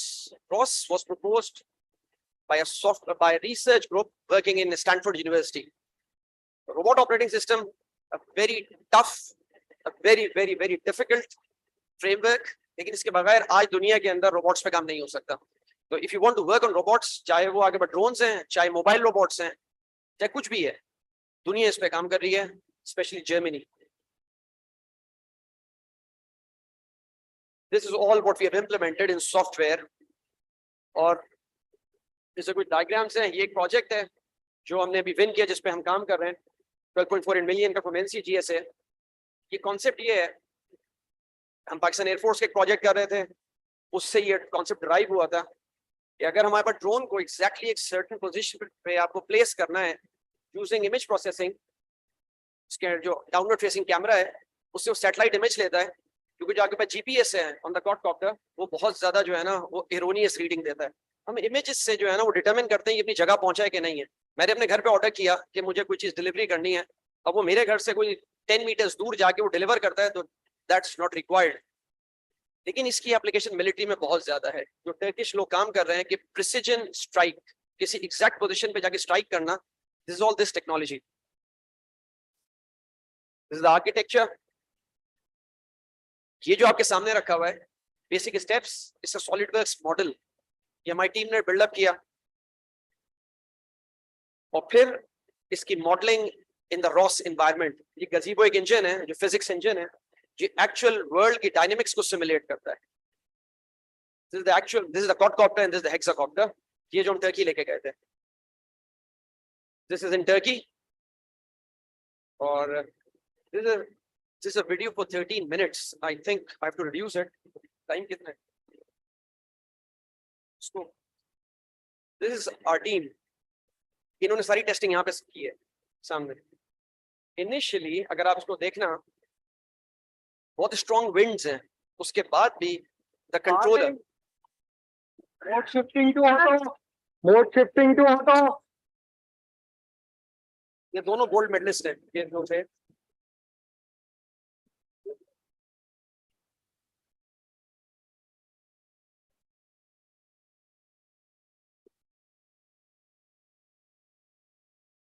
हवा बहुत ज्यादा तेज है. These are very strong winds. लेकिन वो स्टेबलाइज कर रहा है अपने आप को. नीचे वे पॉइंट्स हैं, जीपीएस वे पॉइंट्स. अगर आपको राइट पे नजर आ रहे हो तो ये ग्राउंड के सामने इसको वे पॉइंट्स दिए थे. Autonomously it traversed those waypoints or it landed autonomously.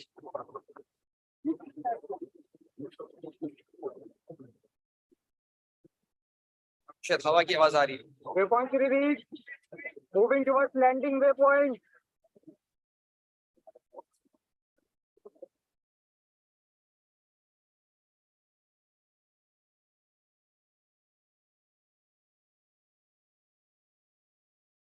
Now it will land.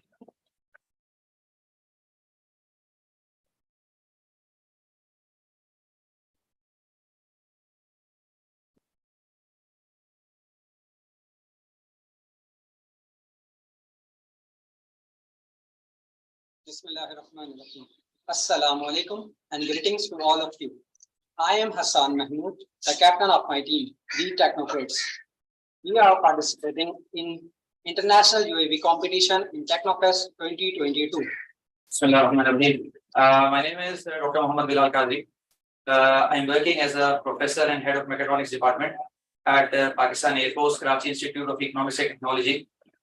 This institute is located in Karachi, Pakistan, and I'm the team advisor of this group. Team Technocrats is divided into 4 main teams: the mechanical and manufacturing team, the electrical and electronic systems team, the software team, and the videography team. The tasks and work packages are distributed among them accordingly. Dimensional parameters of the design. We have designed a quadcopter in the X configuration with 650 millimeters wheelbase diameter and an approximate height of 400 millimeters.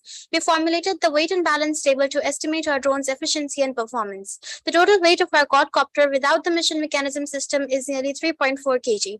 After fixing our mission mechanism system, the total weight of our drone is not expected to exceed 5.1 kg.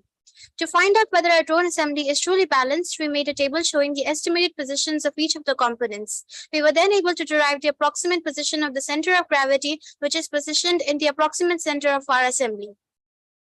Manufacturing and assembly of body mechanical systems. In the manufacturing and assembly stage, we assembled a carbon fiber frame for the competition. We used several manufacturing techniques to develop an integrated design such as CNC cutting, 3D printing, lathe machining, and other facilities available in our workshop. We also assembled a custom battery and camera mounting plate along with all the other components securely using strong steel nuts and bolts, adhesive tape, good quality zip ties, and Velcro. Special care was taken during the assembly process to ensure that the load center for all the mounting plates remains aligned. The main motion control elements in our quadcopter are the motors and propellers, which have been securely assembled to the body frame. We are using GOT ML5008 motors along with 17-inch props, which according to the datasheet can provide a thrust of around 1260 grams at 50% throttle. So 4 motors in our quadcopter can provide a thrust equal to 5,040 grams. Since our quadcopter is not expected to exceed 5.1 kg in weight, the combination of 4 motors and props is suitable as our quadcopter can easily hover at 50% throttle. We also use SolidWorks modeling software to develop a CAD model of our quadcopter through reverse engineering. The aim was to justify the position and placement of all the components so that our drone is balanced. These technical drawings show the top, right, and front views of our quadcopter, as well as the 3D perspective view scaled with dimensions. You can also see our system layout, as well as the internal and external placement of all our components in these exploded view drawings. Aerodynamic stability and control features. To analyze the aerodynamic features of our quadcopter, we performed a CFD flow simulation on SolidWorks. We were able to analyze the pressure variances created by our propellers at both 50% throttle at 4,440 RPM and 100% throttle at 8,880 RPM. The simulation helps us to verify the different aerodynamic properties such as dynamic pressure, total pressure, the effect of theta, and the air velocity profile at different continuous cross sections of our propeller blades.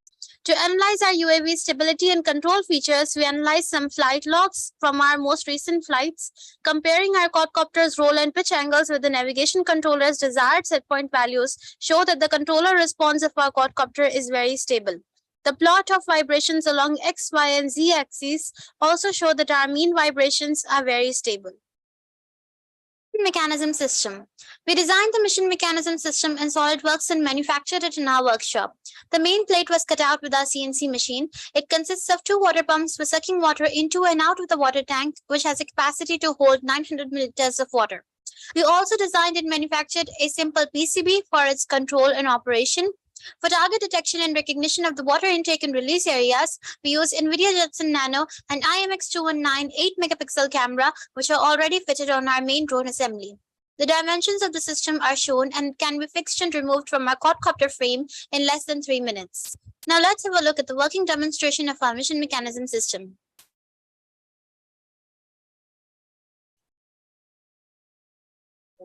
असल में concept ये है कि एक जगह से आपको जो है ना डिटरमिन करके पानी को जो है ना सक करना था एरिया में, तो you need to have the image processing module कि वो डाउनवर्ड फेसिंग कैमरा से डिटरमिन करेगा where is that blue location and then it has to hover over it और फिर अपने आप को नीचे लेकर डिसेंड करेगा and it to suck the water. तो वो ये कॉन्सेप्ट था इसके अंदर ड्यूरिंग द फ्लाइट. अच्छा, इसमें एवरीथिंग वाज डन एट कीट. ये हमारे यहाँ सारा हुआ है काम सारा. इसमें कोई चीज ऐसी नहीं है जो बाहर से हुई है और सारे हमारे स्टूडेंट्स हैं. पाइप उठा के दिखा पानी के अंदर. Yes, in the red area identify. Electrical, electronic control and power systems integration process. The electrical, electronic and power systems of our quadcopter can be divided into 3 main layers: the power distribution layer, the flight control layer, and the advanced computation layer. In the power distribution layer, the main source of power in our quadcopter is our Tatu 6S 10,000 mAh LiPo battery, which provides 22.2 volts. Our power module provides a stable source of power to our flight controller. The PDB supplies power from the battery to our 4 ESCs and also to the UBEC, which steps down 22 volts to 5 volts to power up the NVIDIA Jetson Nano and 12 volts for the mission mechanism system. We have also ensured that all connections are securely soldered and covered with shrink tubes. The connections in our power distribution layer are displayed clearly in this block diagram. Second is our flight control layer, at the heart of which is our PIXOC 2.4.8 flight controller. We connect our external U-blocks, NEO, M10, high precision GPS and compass, as well as our radio communication peripherals, which include our FSIA 6B radio receiver and 3DR radio V5 telemetry module. For advanced autonomous missions, we also connected with our onboard We are planning कि जो PIXOC है जो हमेशा में use करना पड़ता है हम अपना खुद बनाएं. Turkish people they have designed their own PIXOC. तो ये है कि it's very challenging, लेकिन ये हमें करना है. As a nation हमें करना है ये काम. ठीक. companion computer to receive control commands via mavling messages. A detailed illustration of all the connections with our flight controller is shown in the copter wiring diagram. After the connections, the flight controller has to be calibrated manually.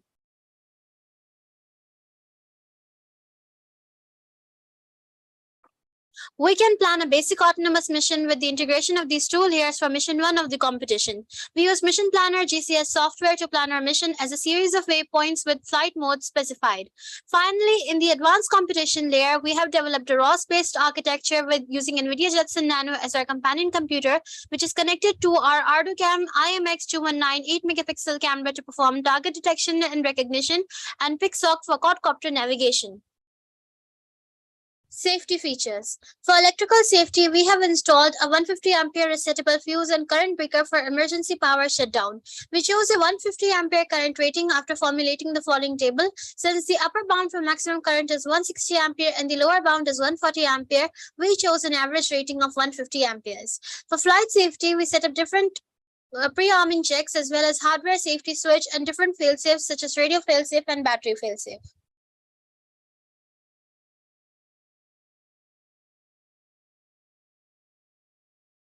असल में most important चीज ये होती है when the quadcopter is dying it has to die gracefully ऐसा नहीं हो कि एकदम जो है ना वो गिर के सब तबाह हो जाए तो ये वो सारे कॉन्सेप्ट्स हैं फिर भी जो है ना क्वाडकॉप्टर्स गिरते हैं बुरी तरीके से और बहुत डैमेजेस होते हैं इवन इन टर्की जो हमारा कंपटीशन हो रहा था जो टर्किश टीम थी उनका पूरा हेक्साकॉप्टर इससे भी बड़ा Autonomous mission systems. For mission 2 of the competition, we have developed a highly versatile software algorithm using ROS. In order to develop this framework, we first developed a duplicate world of the Technofest 2022 competition in Gazebo Simulator.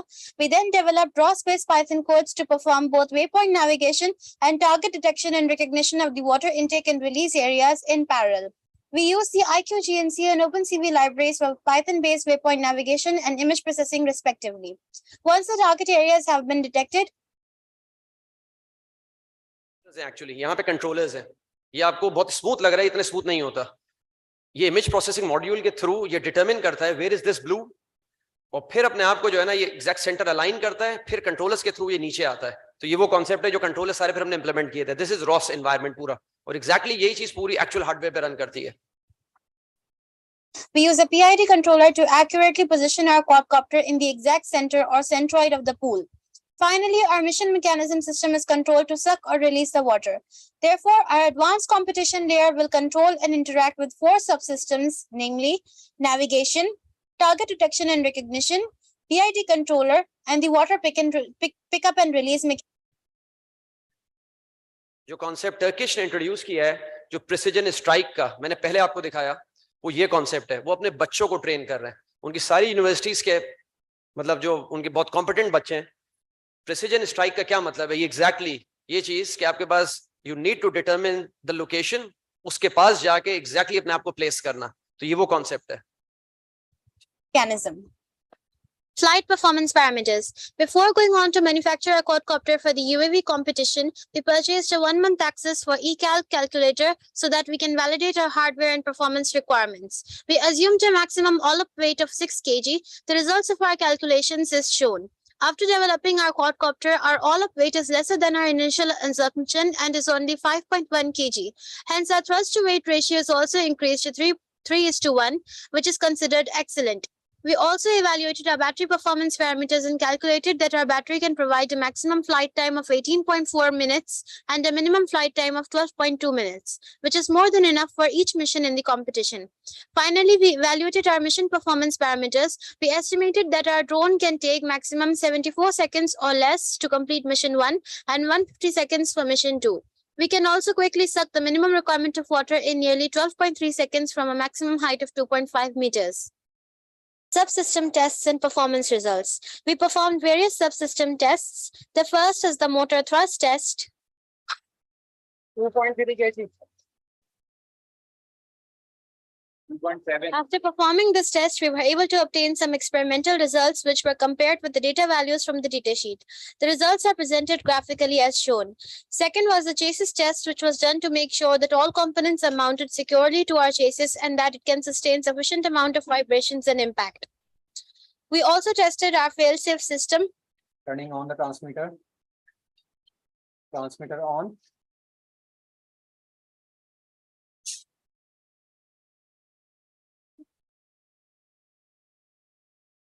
Radio fail-safe cleared. Now, arming.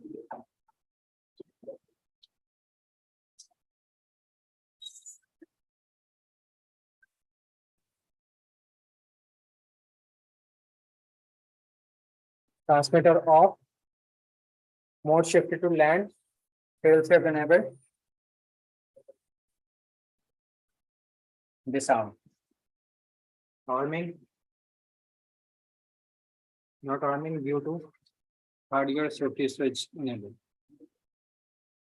Now pressing the hardware safety switch.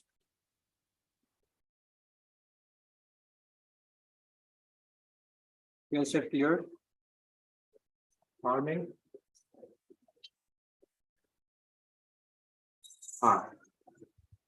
Finally, we carried out different tests to evaluate the performance of our mission mechanism system.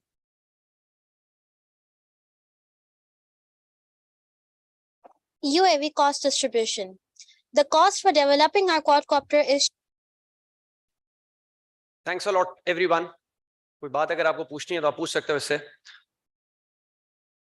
Ladies and gentlemen, you can now ask questions from Dr. Bilal Qadri.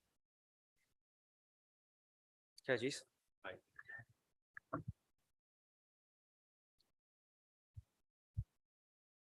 मुझसे बाद में जरूर मिल लेना, क्योंकि ये चीज है, you have to do it. ये तुम लोगों ने ही करना है. जो ड्रोन प्रोग्रामिंग का काम है सारा का सारा, इट्स वेरी चैलेंजिंग, लेकिन हम पाकिस्तानी बहुत पीछे हैं और हमें काम करना है इसमें. Thanks a lot for your time. Thank you so much, sir, for your valuable insight into the topic. With the rapidly increasing rate of internet penetration in our country, Pakistani authorities have also started to take necessary measures to keep people and their data safe. Yes, cyber laws are there to protect consumers from online frauds. And on this topic, we would like to invite a lecturer in the Department of Electronic and Computer Engineering, University of Limerick, Ireland. She is the course director for BSc Cybersecurity Practitioner Apprenticeship Program at University of Limerick. She did her PhD in Electronics and Computer Engineering from University of Limerick in 2019. Her PhD project was based on Six Sigma-based novel approach in resolving hybrid cloud computing, QoS, and SLA-based issue in heterogeneous cloud environment. She did MSc in Business Information Technology from Southampton Solent University, UK, and has worked as a lecturer for 3 years, teaching IT-based courses at Zabist UAE and ISRA University, Pakistan. Her research interests include cybersecurity standards. As a technology speaker, she has delivered many invited talks, keynotes, and webinars focusing on industry cybersecurity. Her talk on cybersecurity insights for industrial IoT at IEEE WIE International Leadership Conference 2021 ranked among the top 10 sessions worldwide. She has been selected at the IEEE WIE ILC platform as a speaker for 2 years in a row. She has remained a STEM Aspire mentee at Dell Technologies, Limerick 2018 to 2019. She is here with us on web. Ladies and gentlemen, please welcome the senior member of IEEE, Dr. Lubna Lakshmi Dhirani. Hello, thank you very much for such a warm welcome. And I truly appreciate and I'm grateful to IEEE Intellect for having me as a speaker for today. And I'm going to give a very lighthearted talk on, in terms of cyber warfare, where does the cyber law stand? And I hope you all enjoy this talk, as I will be talking about different dimensions of the cybersecurity issues and the problems we're going on, the landscape we're going through. Just before I head start, am I audible to all of you? Yes, ma'am. If you could just, okay, yeah. All right, so I'll get started.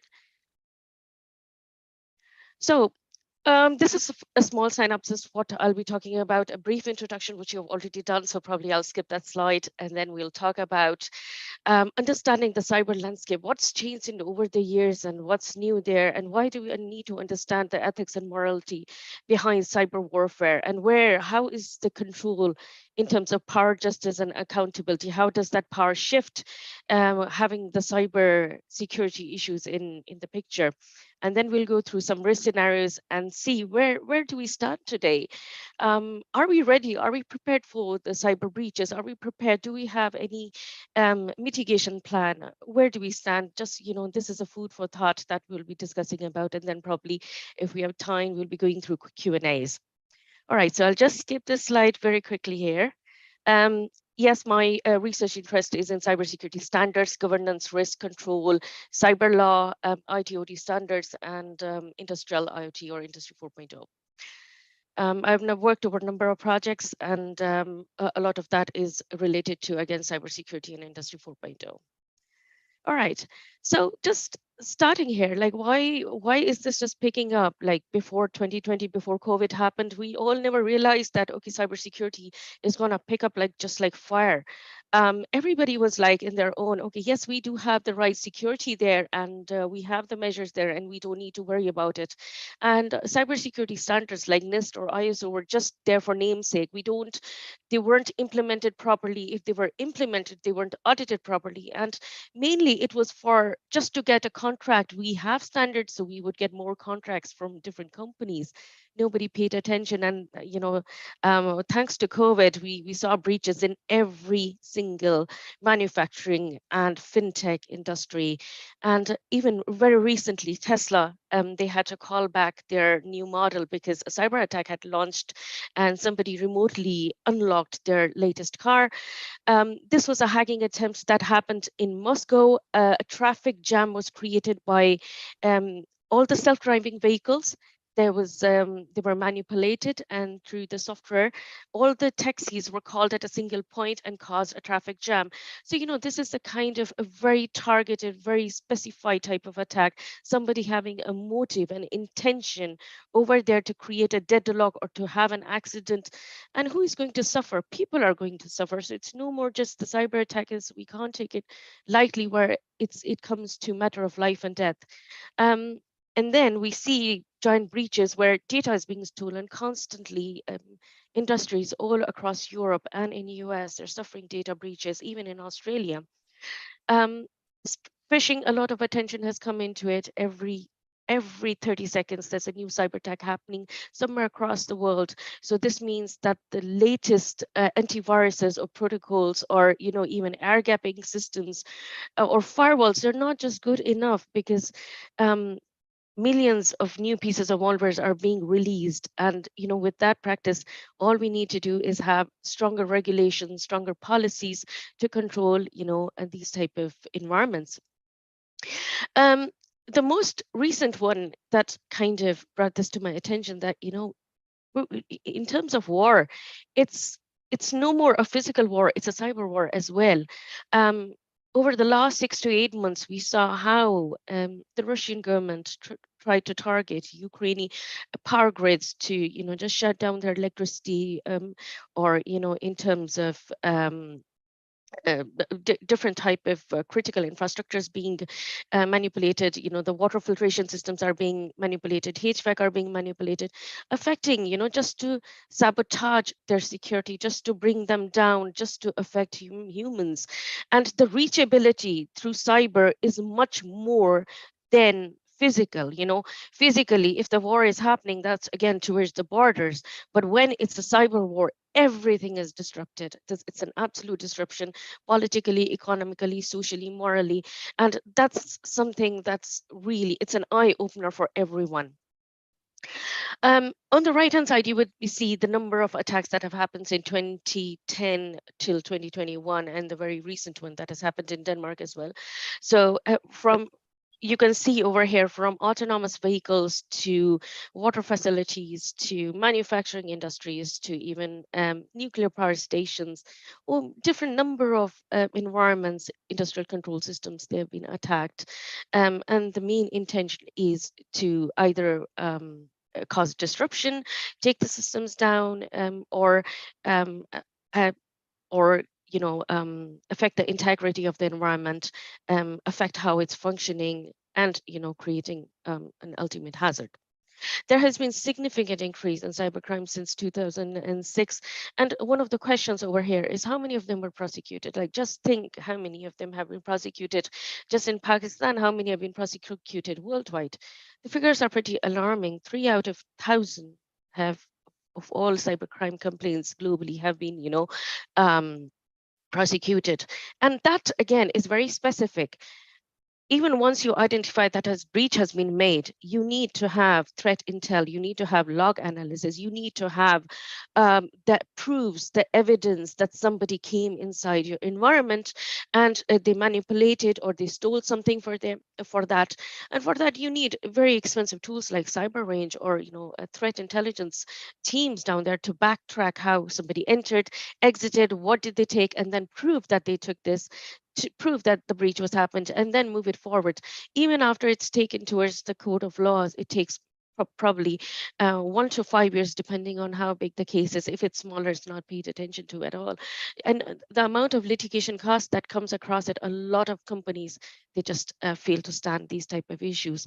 Majority of the companies, small to medium enterprises who suffer a breach, they go out of business within 6 to 10 months time. They can't stand a breach because in the European part of the world, the amount of regulations we have, GDPR is like, if a data breach happens, you might be subject to 4% of your annual turnover, or the penalties can go somewhere across, from just a few hundreds to few, into millions.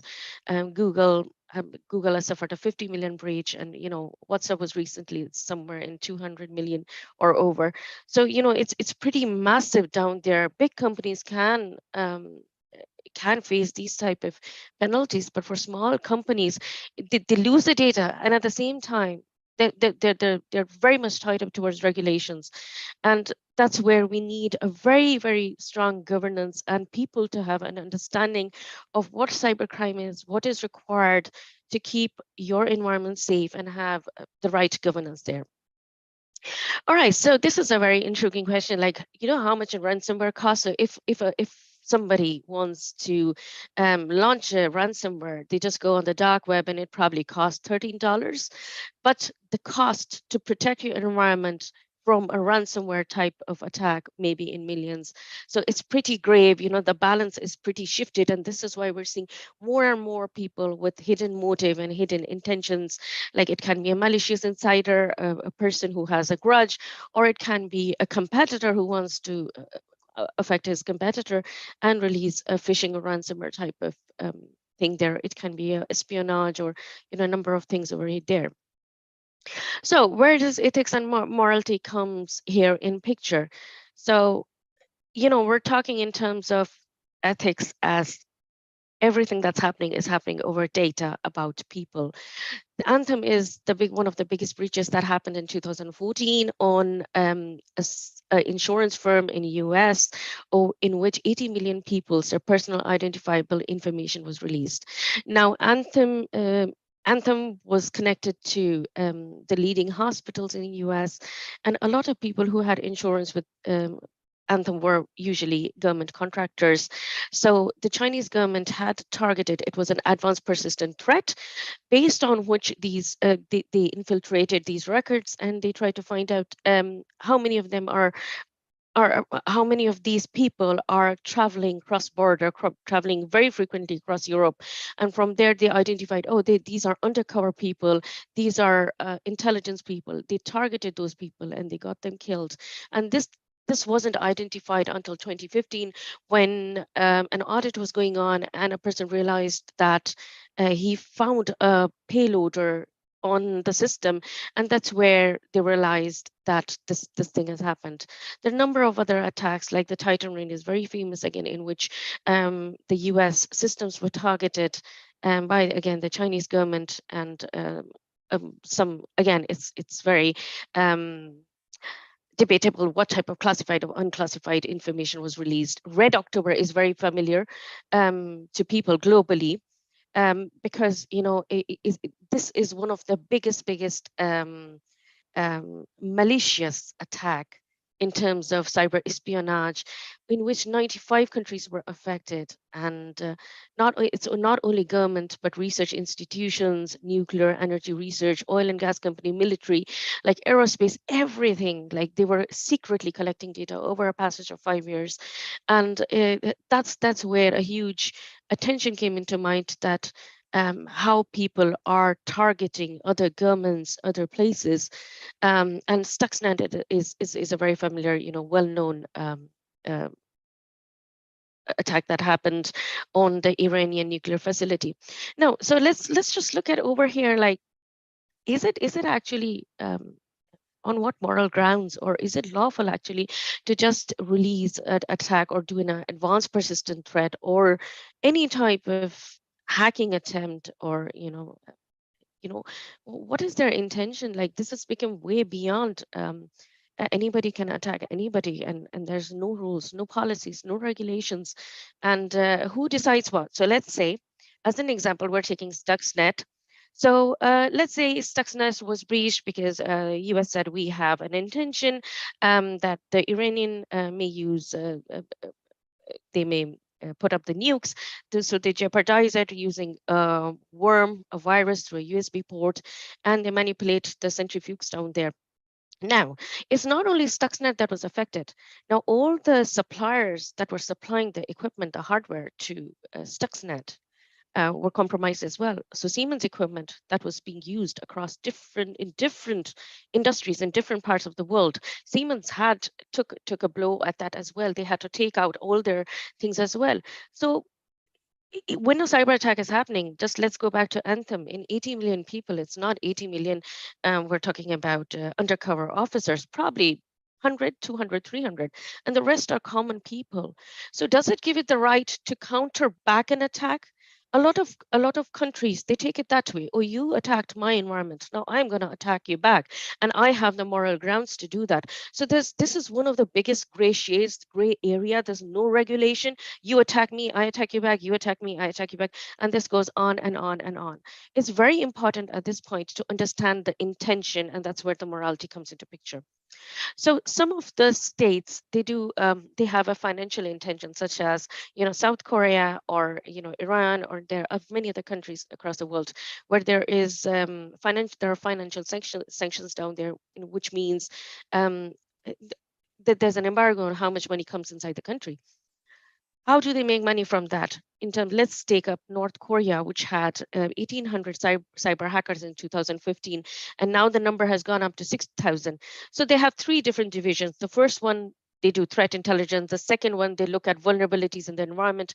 And the third group of 3,000 hackers, they attack financial institutions across the world and steal money from them to bring that money back inside the organization and to keep the country running and keep this unit one-to-one running. These all the people working in one-to-one are highly qualified people working in or having offices in five-star hotels. So it's very state sponsored and state supported, and there are different intentions. Affecting an election, bringing disruption, eavesdropping, listening to classified information, or sabotaging the critical infrastructure like the water facility, electricity grid, or railway system, or everything we're talking about industry 4.0. What not can be done? I'm saying here we have 5G connectivity with IoT devices sending information every millisecond. Everything is connected. What not? Very recently, in probably a year down the lane, two manufacturing industries across Europe, they were disrupted. The reason for that was they had a coffee machine. They bought an IoT-based coffee machine, and they installed it in the internal, in the most critical aspect where the main manufacturing is happening, and they put it on the network over there. So even externally, nobody could enter because there were double firewalls. But they put the coffee machine on the internal network, and there were no the ports were open. There were no you close the ports or something. Those type of things were not seen into, and the environment was breached. Boom, that's it. So there's a lot of awareness and things one needs to look into, that people have all intentions. And if it's we're talking about smart cities, and if somebody's manipulating the HVAC or ventilation thing, thousands of people can die in a shopping center or in a building. If the doors are locked, what can happen? This is where we need to draw a line. And few other you can see economic disruption. So there are active attacks and passive attacks. The active ones are much more easier to identify because a attack is happening, log analysis through that. A passive one is the one in which someone silently enters your network through a backdoor and they're manipulating, they're silently listening, but not making any change. So if somebody's not making any change, just like the Anthem one, it's very hard to identify. But if somebody comes inside your network and makes a change, it triggers an alarm, it rings a bell that yes, we need to do something down there. Again, there are a lot of questions in terms of ethical hacking and what is right and what is wrong. So each country has certain regulations to make it ethical, make it validate. In Ireland, we do have a certain law clause that makes that companies have to follow if they intend to have ethical hacking inside. And again, a lot of it is for recon reasons. Okay, so who decides what is fair and what is not? Well, up till now, nobody has the answer for that. That's a gray area.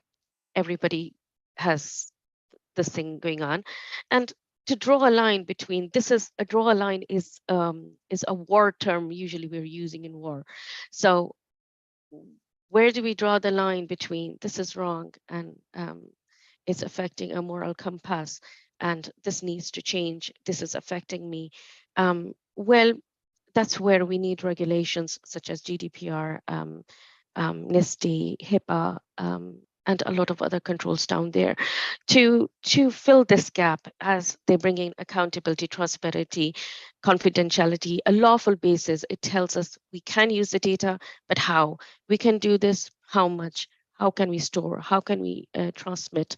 So we needed these type of regulations to mitigate the problem. Again, as I said, that with cyber attack, it shifts the power and justice and accountability. It's a very sensitive matter. One of the biggest things is it does harms to privacy. So somebody can blackmail you, steal your identity, digital identity, and use it somewhere else. Extortion, again, corporate espionage. As I said, people have competitors have this type of issue, and then again tracking people based on their facial expressions, or they're tracking their voice, or having surveillance or gait, even that how they're walking, what they're doing, getting out their precise locations. Like these are very the type of world we're living in. It's a very complex ecosystem. And it brings in reputational, economic, and emotional harm. So let's say if I have some email where I have my personal information shared, and I've asked for a request for something, for let's say a payment mechanism or something, and that information is released because I have shared another personal problem down there, that again, as per GDPR, is that person can be sued for that type of negligence down there. So it's very important to see that, if somebody is manipulating in terms of power, that, okay, I can control this country or I can control this jurisdiction, but, there needs to be a very strong regulation to overrule these type of things. Again, we have already talked about hack back, that if somebody has made an intrusion, should I hack back or should I not? And there needs to be a lawful basis down there. There needs to be a policy down there. Now, as for now, every country has their own policy document. I was just as of last night, I was going through the policy document of Pakistan and what things are there and what type of cyber laws are being followed. The most surprising factor over here is, again, globally, there's no international policy. So it's, again, a very gray area. It's a very vague shade. There's nothing defined, and that puts somebody in a very bad picture. So this is just a small example of how the resource allocation needs to be done.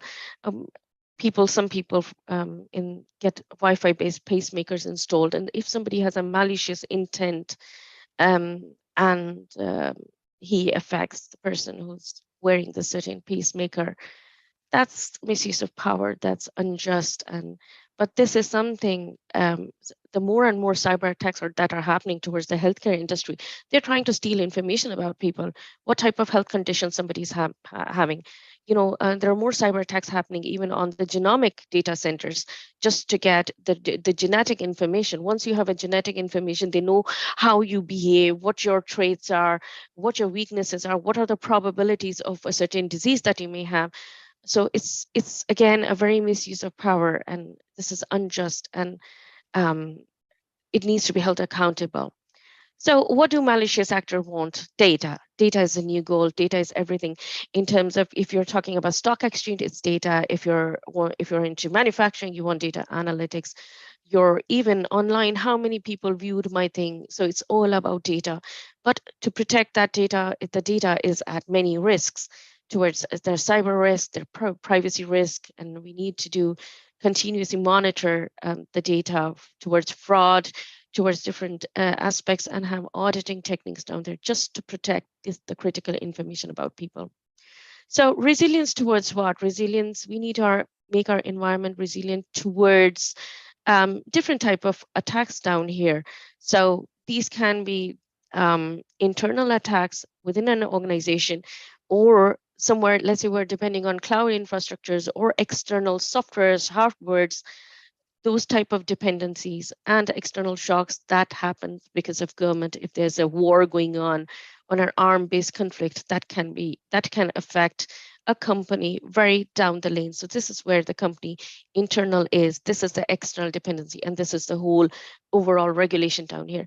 Now, what are we looking at? We're looking at insiders, malicious insiders, or an accidental thing that's happened, a hacktivist, somebody that's having a financial motive to steal, or a nation state base. So it depends. The frequency of all these is different. The impact of all these is different. So it depends on each of the threat actor has a different motive, a different intention, and a different frequency, and a different impact. And that's where we do risk analysis. That who are we more vulnerable to, and the higher the risk, we deal with that risk first, and then we move towards the lower risks that we think that they're not much more they're not impacting our organization, or maybe if it's a matter of what is the need of R? This is the one we need to deal first, and this can be dealt later on. So we need a resilience towards all of these type of things. What do I mean by resilience?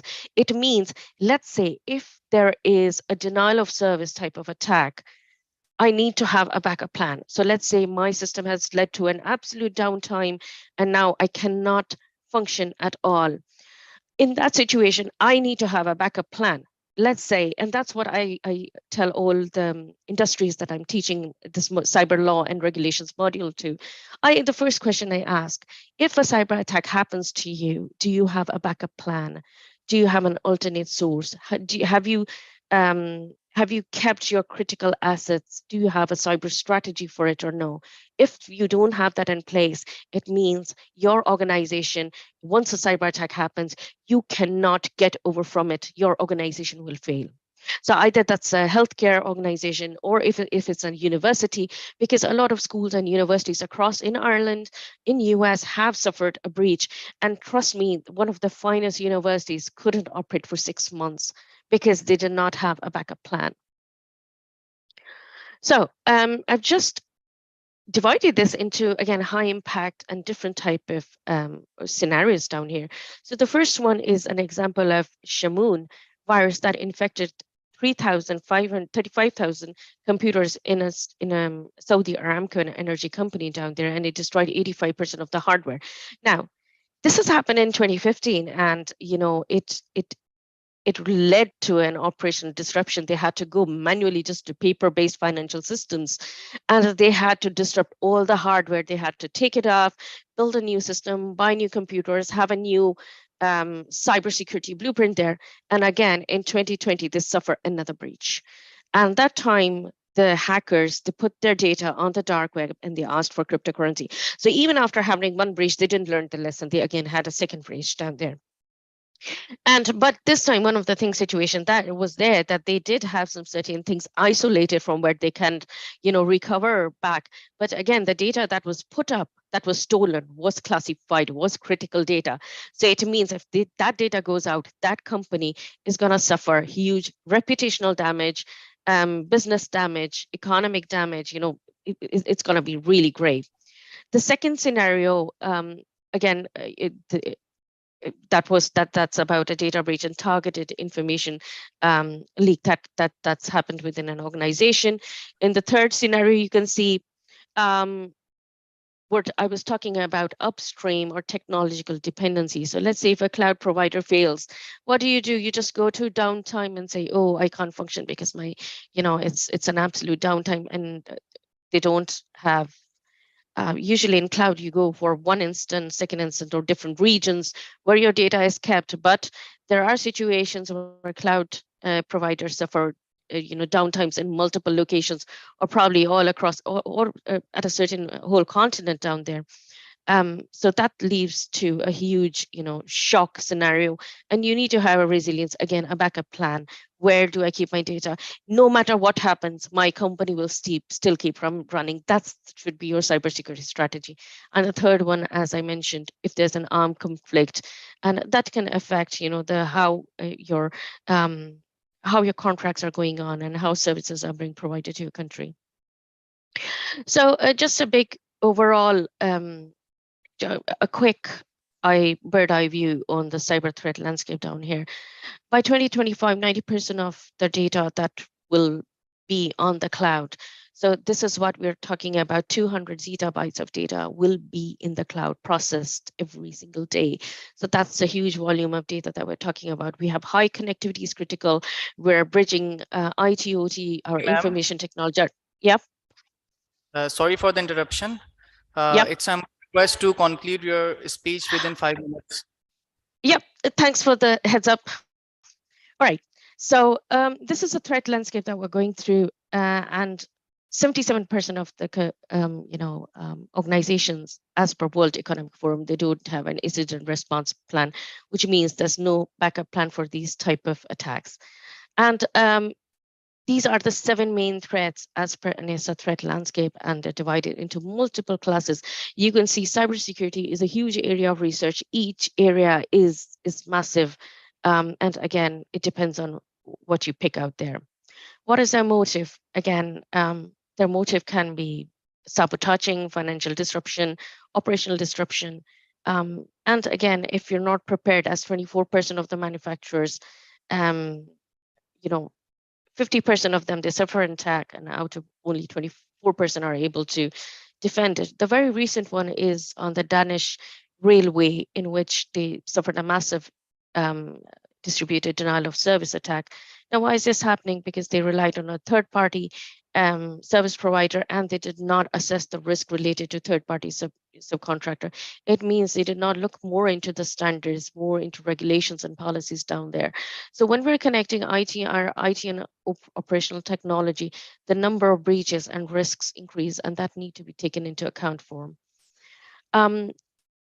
This is one of the cases about Jaguar Land Rover, and where their intellectual property was stolen. This is very, picking up, and it took them 5 years to win the case back. But by the time the reputational damage was done, and European market loses 60 billion in annual sales due to someone copied their the pattern of the car and release it before them.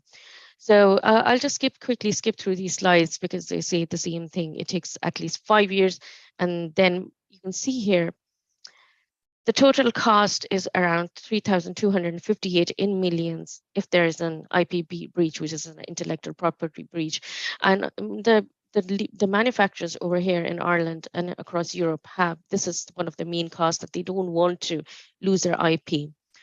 So where are the international cyber laws down here? We need to look into policies, statutory laws, which are country laws, regulatory and contractual laws, and be prepared, have a readiness index down there. This is where we are. These are the number of standards that Ireland follows, and we also have a national cybersecurity strategy 2019 to 24 that puts us on the road to prepare us for the Cybersecurity Resilient Act. So in the next 2 years, we need to have a resilience environment. Otherwise, those companies have to go off the market. So just an example of which crimes are prosecuted here. As of Pakistan, these are the number of laws there. But the most interesting bit is when I went through the national cybersecurity policy and I saw through the challenges and risks, there are weak informants and statutors in terms of governance and implementation challenges for policy and strategy. Lack of data governance, reliance on external sources, inadequate and poor quality of resources, challenges of coordinate response to threats and attacks, which means they're not prepared as of now. Is there a response plan? No, I couldn't see one of. Is there a national cybersecurity strategy in place? I would love to hear about that. But definitely, this is something that the Australian government had a cyber attack last month, and they said, okay, now we need to put more money into policy and regulations. It's too late. You don't look into it when you suffer an attack. You look before that. So what do you think about it? You can share your thoughts to me. This is my email address. Feel free to contact me. And if you're interested more about cyber law and regulations, that's my email, and thank you. Ladies and gentlemen, if you're willing to ask any questions from Dr. Lubna Lakshmi Dhirani, feel free to ask.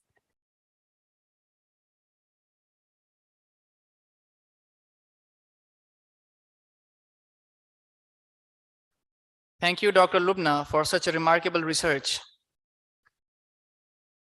You're most welcome, and thanks for having me.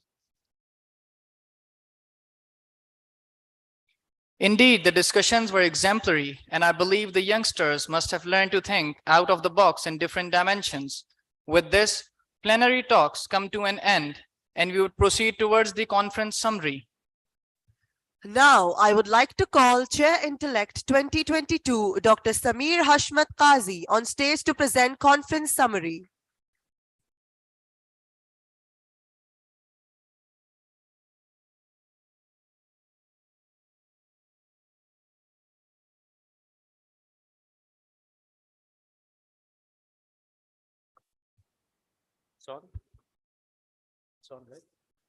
Okay, Bismillahirrahmanirrahim.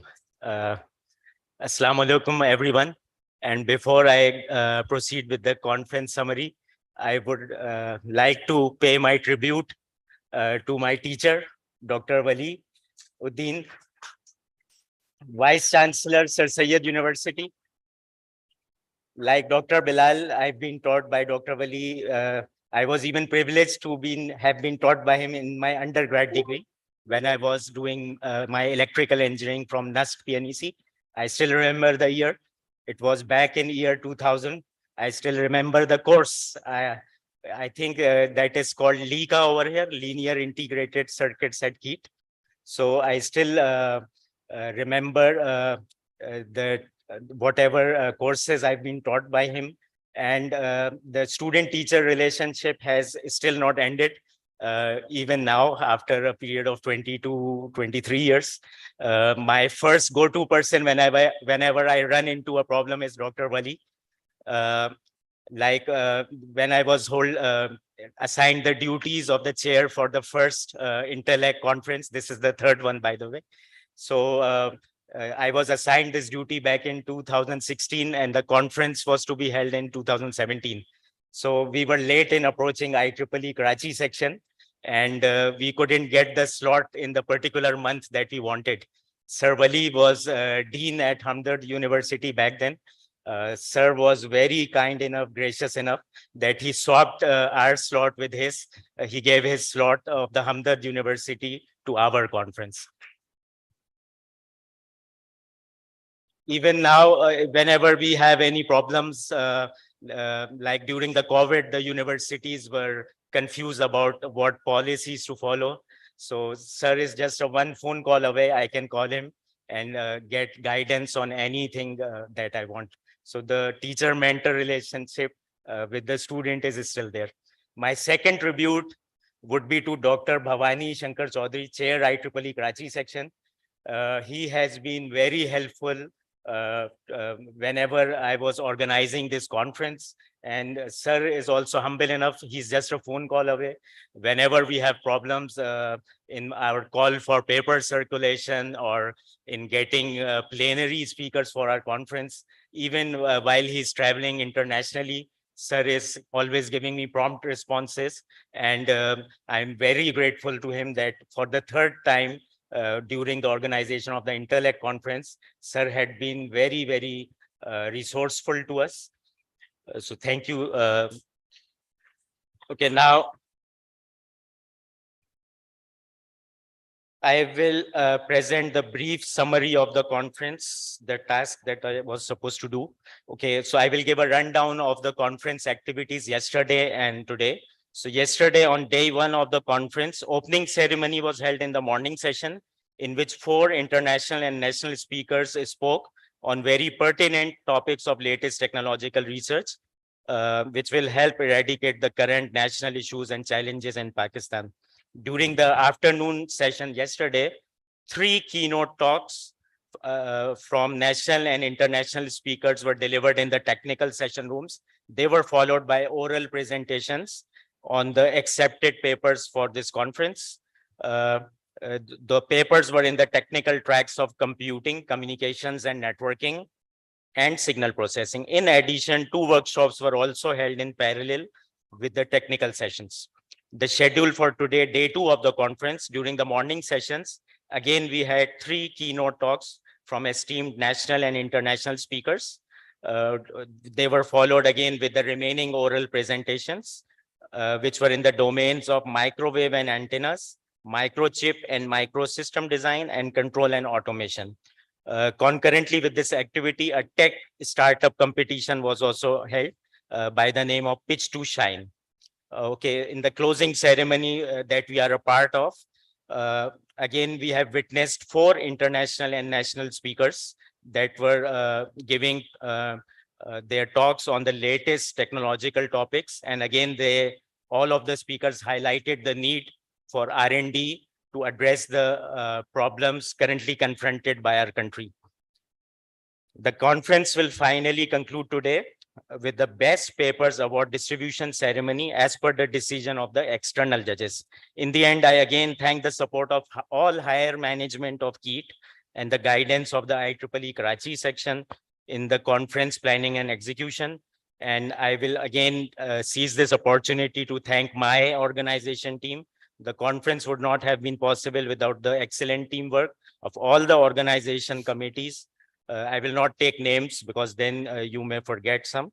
I wish to thank all members from faculty, staff, and the students who put in very hard efforts, especially in the last week leading to the conference, in making this conference possible.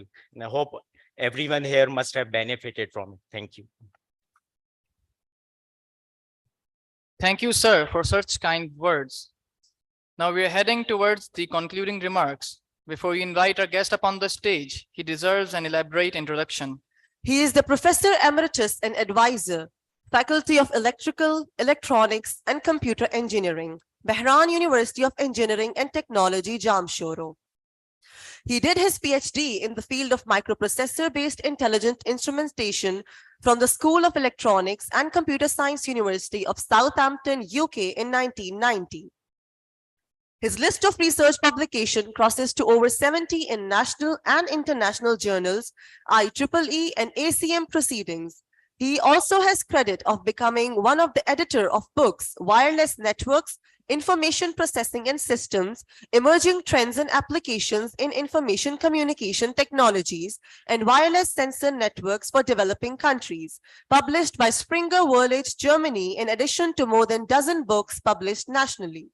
He received Presidential Highest Academic Distinction Award as Fazilat in 2009 by the President of Pakistan, and HEC Distinguished National Professor Award in 2017.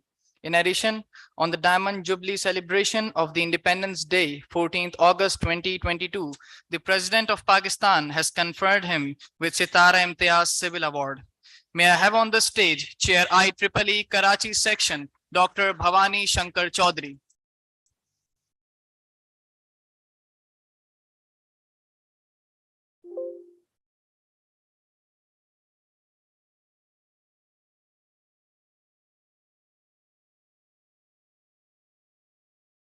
Yes, thank you. Thank you for nice introduction. If I have been Gora, बाहर जब conference attend करते हैं तो गोरा कहता है कि if you have such a nice introduction, your wife must be sitting there to appreciate you. Actually, it's first thing I would just add, Professor Waliuddin and myself, we witnessed just last week one of the ceremony in Denmark, where one of the professor produced 150th PhD, and we attended that celebration. And then he was chairing not chairing, but he was a general chair of very big, huge conference, Silver Jubilee conference, IEEE Silver Jubilee Wireless Personal Multimedia Communication. And every time when he's 77 years old. So when coming to stage, twice he was falling down. He already had a knee surgery. And, PF-KIET has already, got a support. There was no support there at the stadium. So, how you care each and everything that matters. Before saying names, I think I would see this intellect very important in two aspects.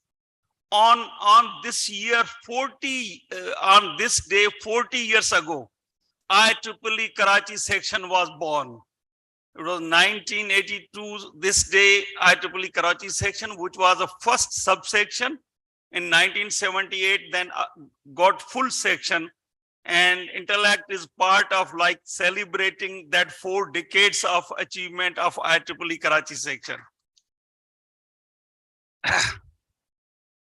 Number 2, that day's significance. When coming here, I was just looking, what is the significance of this day? So I take you back. It was 1970 of today. Bill Gates started, he did, first programming on this day, 1970. 17 November 1970, he had a first programming, and before this, we had a wonderful speaker, faculty member of PF-KIET, talked about those drone and programming, importance of programming and talent of Pakistani youth. So I think, Bill Gates, which has, whatever revolution it comes, it's all because of the Microsoft, whatever we see. And then coming to internet and all these things. So we have to cherish that day, and whatever today or since yesterday have been discussed, I think we should not leave here, but I think we should think over it and get multifold benefits. Usually I always quote, when we go for shopping, we try to buy best thing, whatever our pocket allows. And then we come home, we cherish that dress or shoes or whatever, full suit or whatever. So I think especially the volunteers and those researchers, young researchers, they are present here. They should get whatever knowledge which have been presented over these many years. We should multiply many times. That's how what IEEE says, dissemination of knowledge for scientific advantage towards developed society. This is what every one of we have to think for this.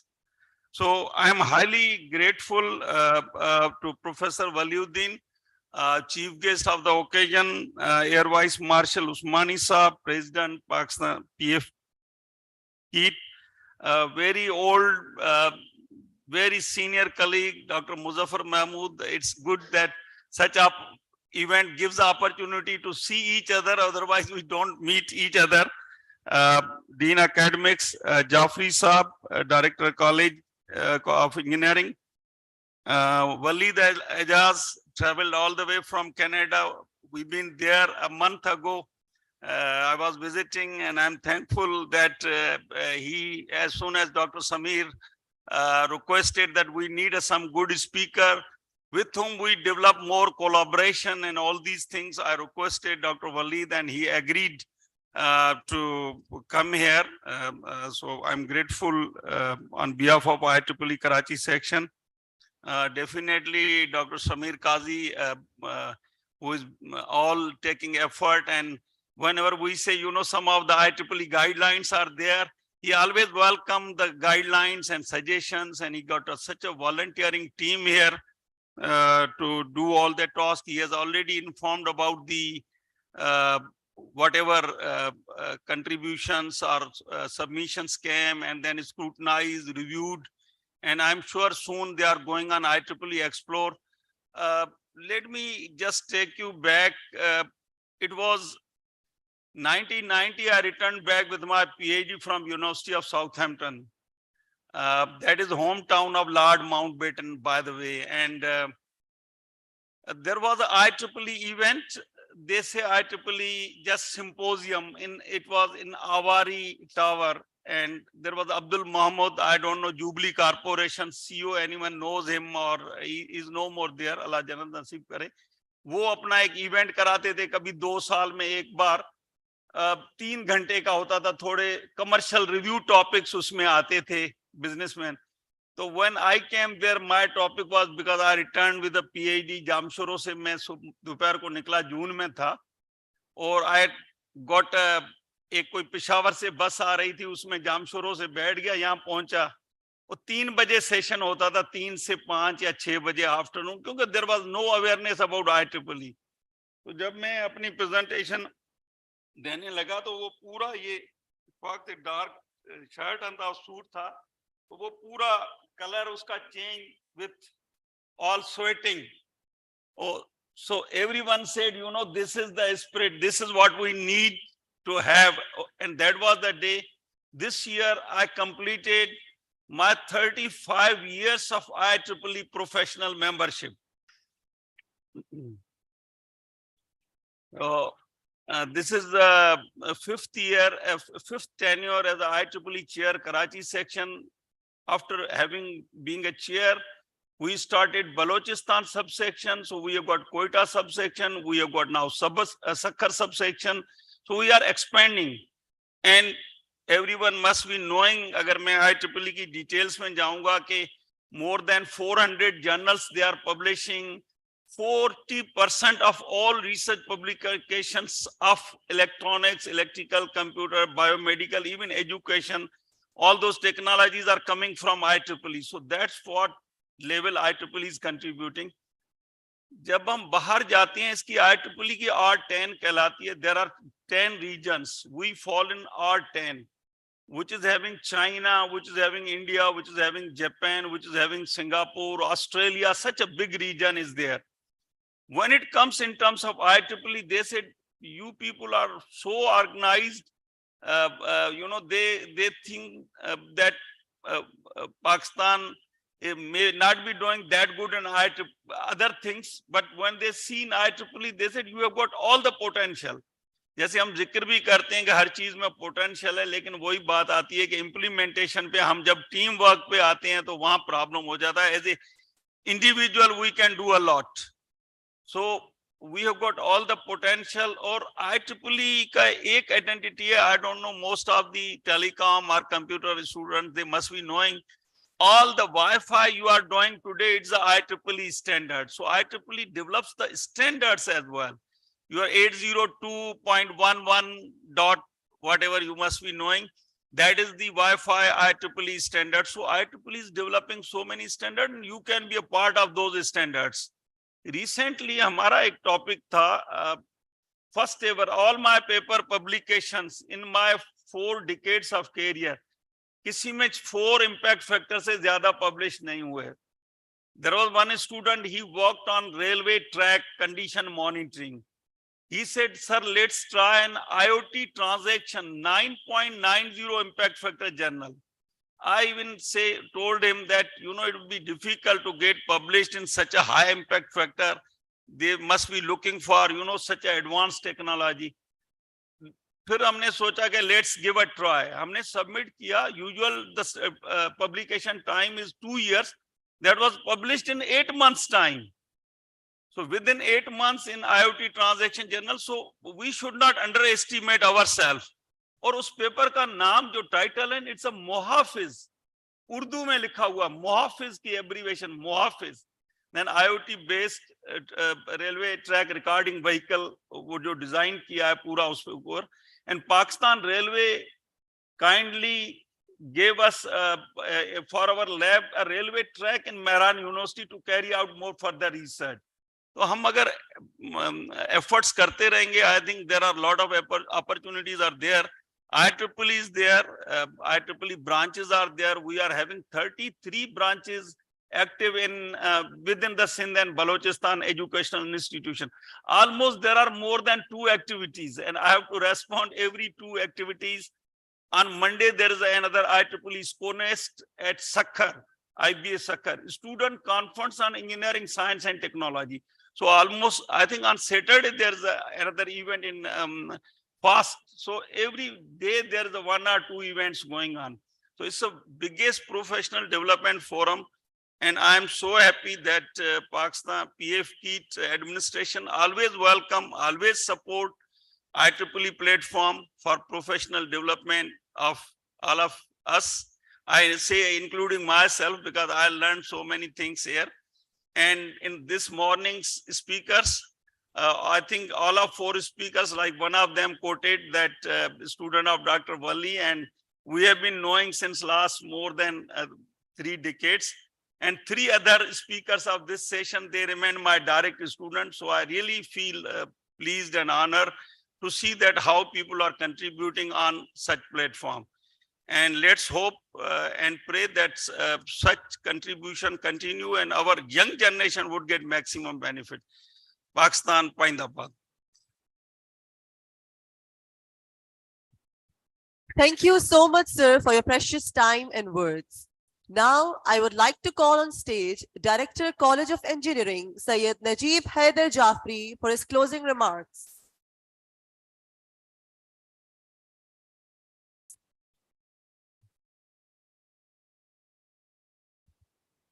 Bismillahirrahmanirrahim.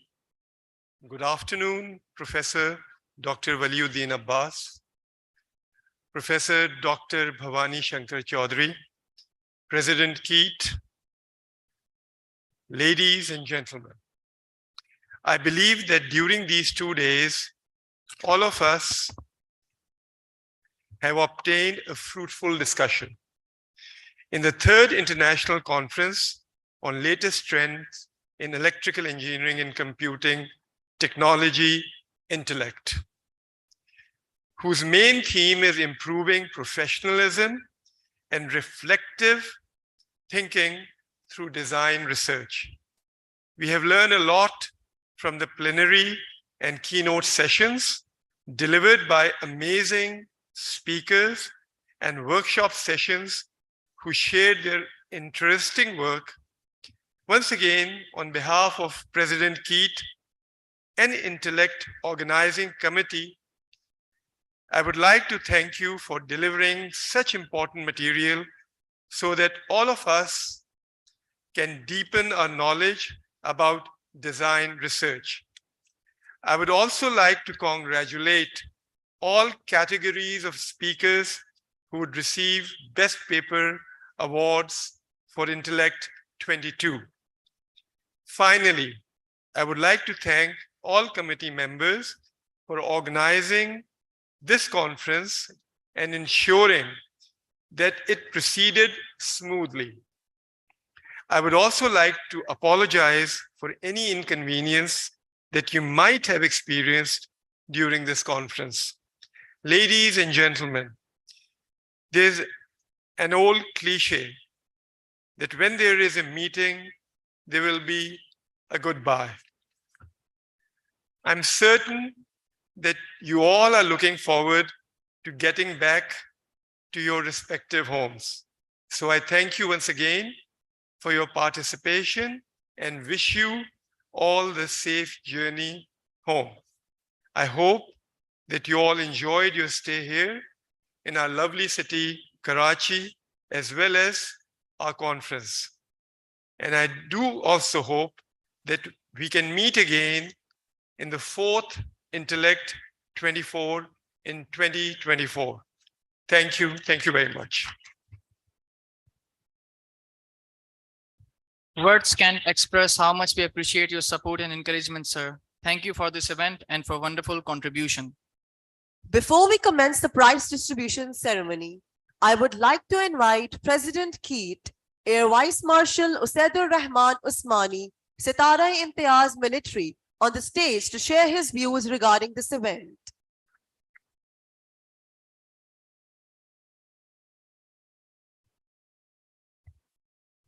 After such a hectic day, not best of the time to be behind the podium, but anyways, please bear with me for a few minutes.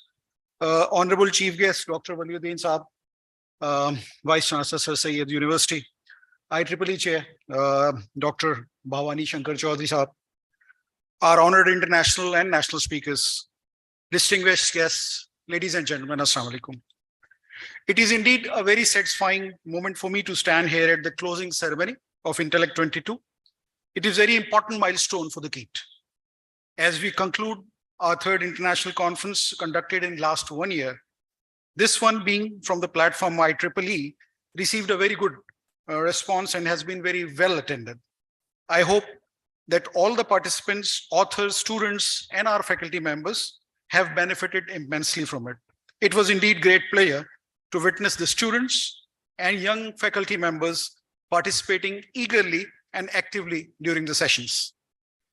It is my belief that our faculty members and students have a great degree of potential and are second to none in the field of research and development. All they need is to have a favorable learning environment where they can enhance their knowledge and broaden their thought processes. In this context, forums like these are indeed a great help. The quality of papers presented during the conference were indeed of a higher value and coming from diverse backgrounds. The plenary sessions were highly educative and brought forth new ideas and information. Plenary session and the workshops that were conducted, they were all extremely fruitful. We had views from Dr. Waleed about wireless connectivity and IoT. We had heard the IC designing marvel from Dr. Arslan Javed. We also heard this morning the AI use in medicines by Dr. Sumro. We heard about AI and IoT by Dr. Farooq. We also benefit from talk of Dr. Bilal Qadri regarding the drones and its complexities in their programming. And in the end, we also heard to Dr. Lubna Dirani about the cyber warfare and its implications.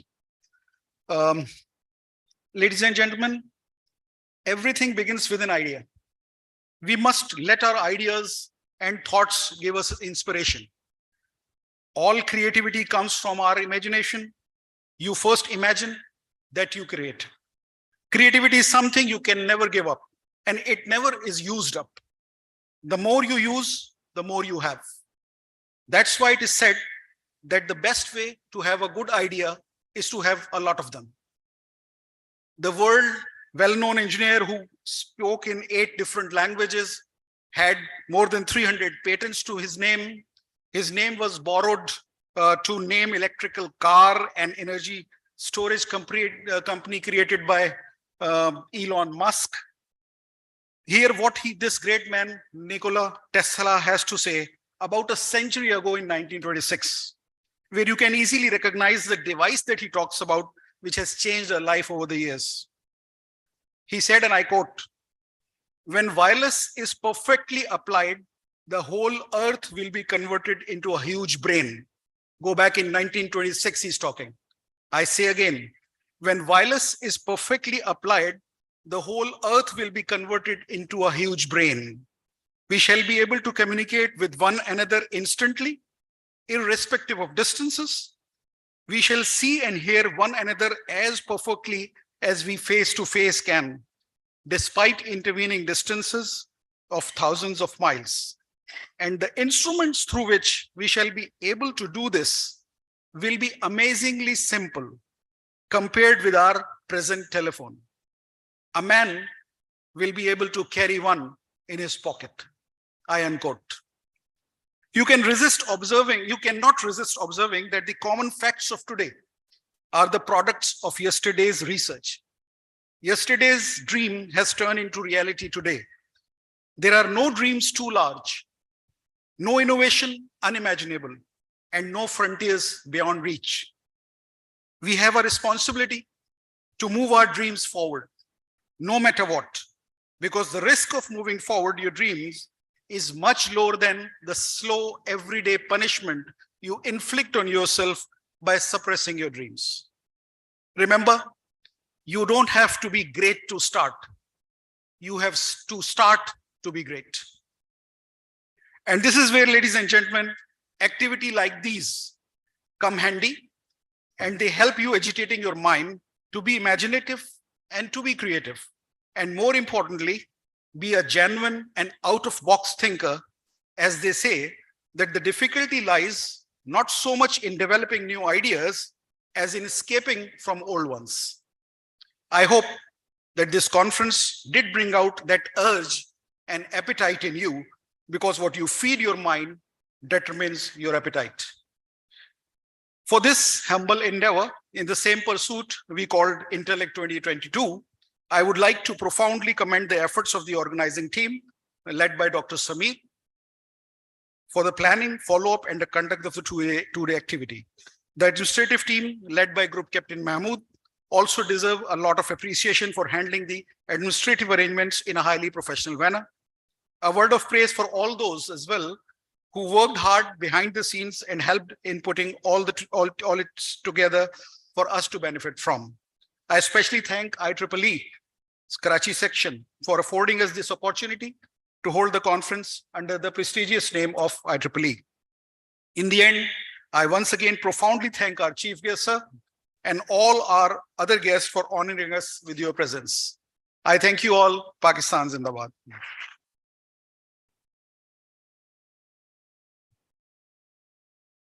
Thank you, Mr. President. Ladies and gentlemen, this is the time we acknowledge the talent of our winners who have been working hard. In fact, that's all because of their active research, perseverance, consistency, and dedication that they are selected for these awards. Now, I would like to request President KIET and Chief Guest Dr. Waliuddin to come up on the stage and distribute the awards to the winners.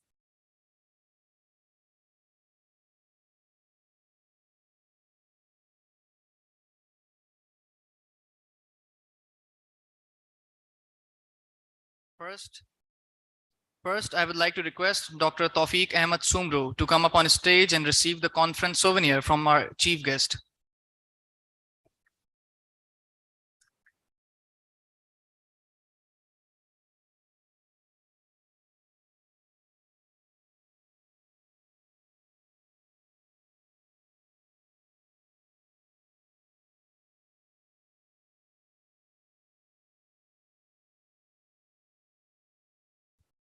Next, I would like to request Dr. Muhammad Farooq Shahid to come up on the stage and receive his conference souvenir from our chief guest.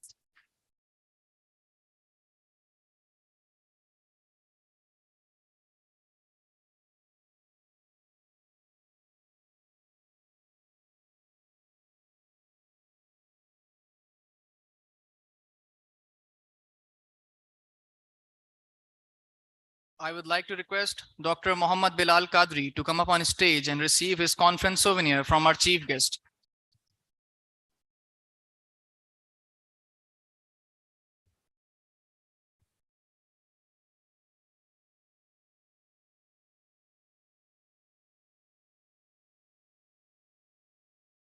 On behalf of Dr. Lubna Lakshmi Dhirani, I request Chair IEEE Karachi section, Dr. Bhavani Shankar Chaudhary, to come up on the stage and receive her souvenir of conference from our chief guest.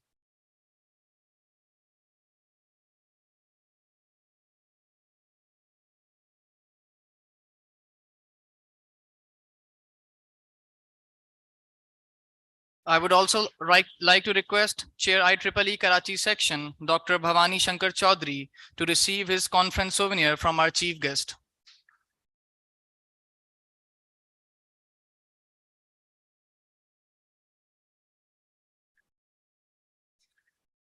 Prizes are going to be distributed for the Best Paper Award from each technical session. Best Paper Award category Computing Applications given to the paper title An Intelligent QR Scanning System for Visually Impaired User by author Aruj Arif. I would request Ms. Bushra to come up on the stage to receive the award on behalf of Ms. Aruj Arif.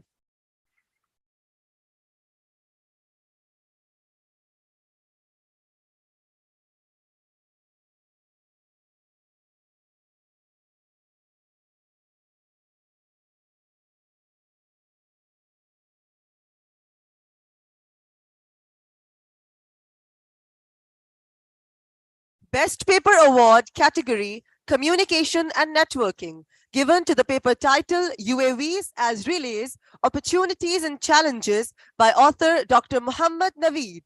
I would request Dr. Safi to come up on the stage to receive the award on behalf of Dr. Muhammad Naveed.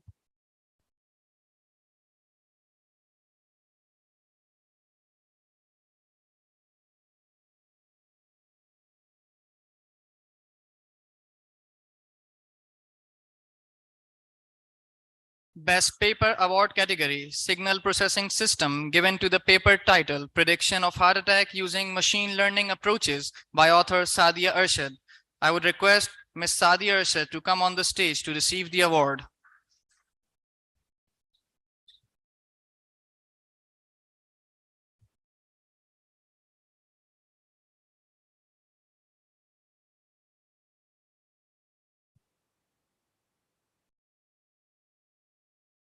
Best Paper Award category Microwave and Antenna, given to the paper title Design of Unit Cells for Groove Gap Waveguide Millimeter Wave by author Ghayas Tahir. I would request Ms. Noorul Lan to come up on the stage to receive the award on behalf of Mr. Ghayas Tahir.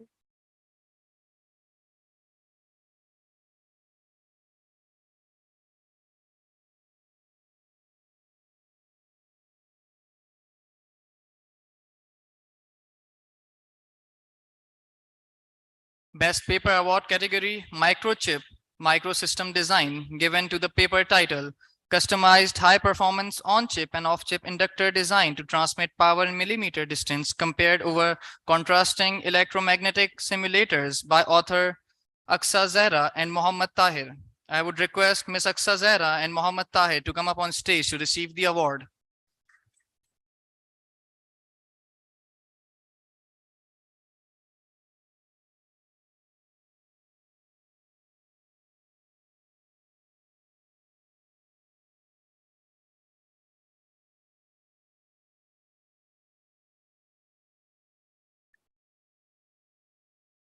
Best Paper Award category Control and Automation, given to the paper title Reinforcement Learning Based Field Oriented Control of an Induction Motor by author Aisha. I would request Ms. Aisha to come on the stage to receive the award.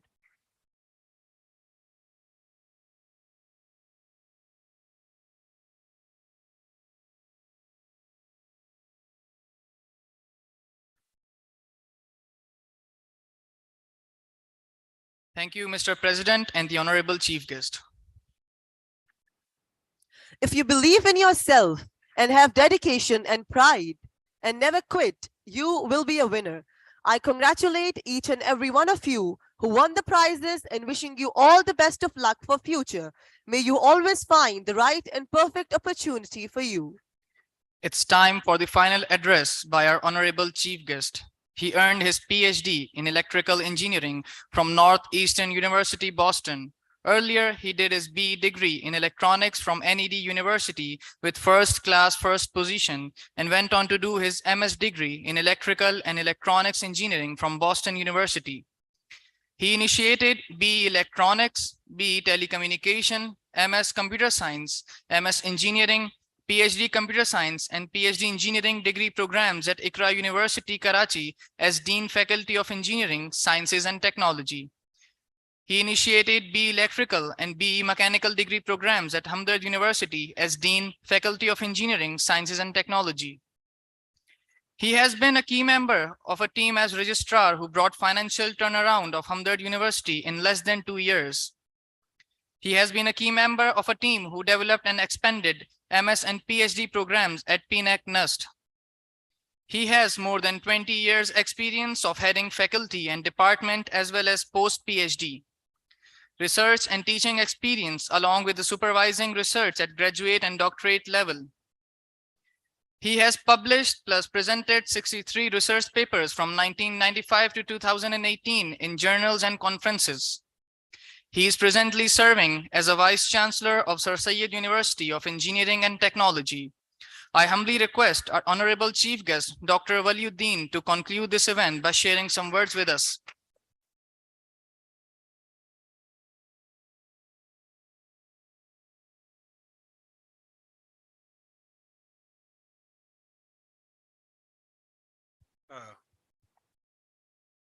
Bismillahirrahmanirrahim. Thanks for the introduction.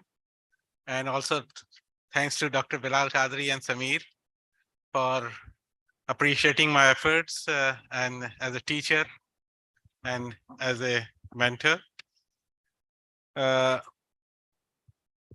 Worthy President, Karachi Institute of Economics and Technology, our Vice Marshal, Usaizur Rahman Usmani Saab.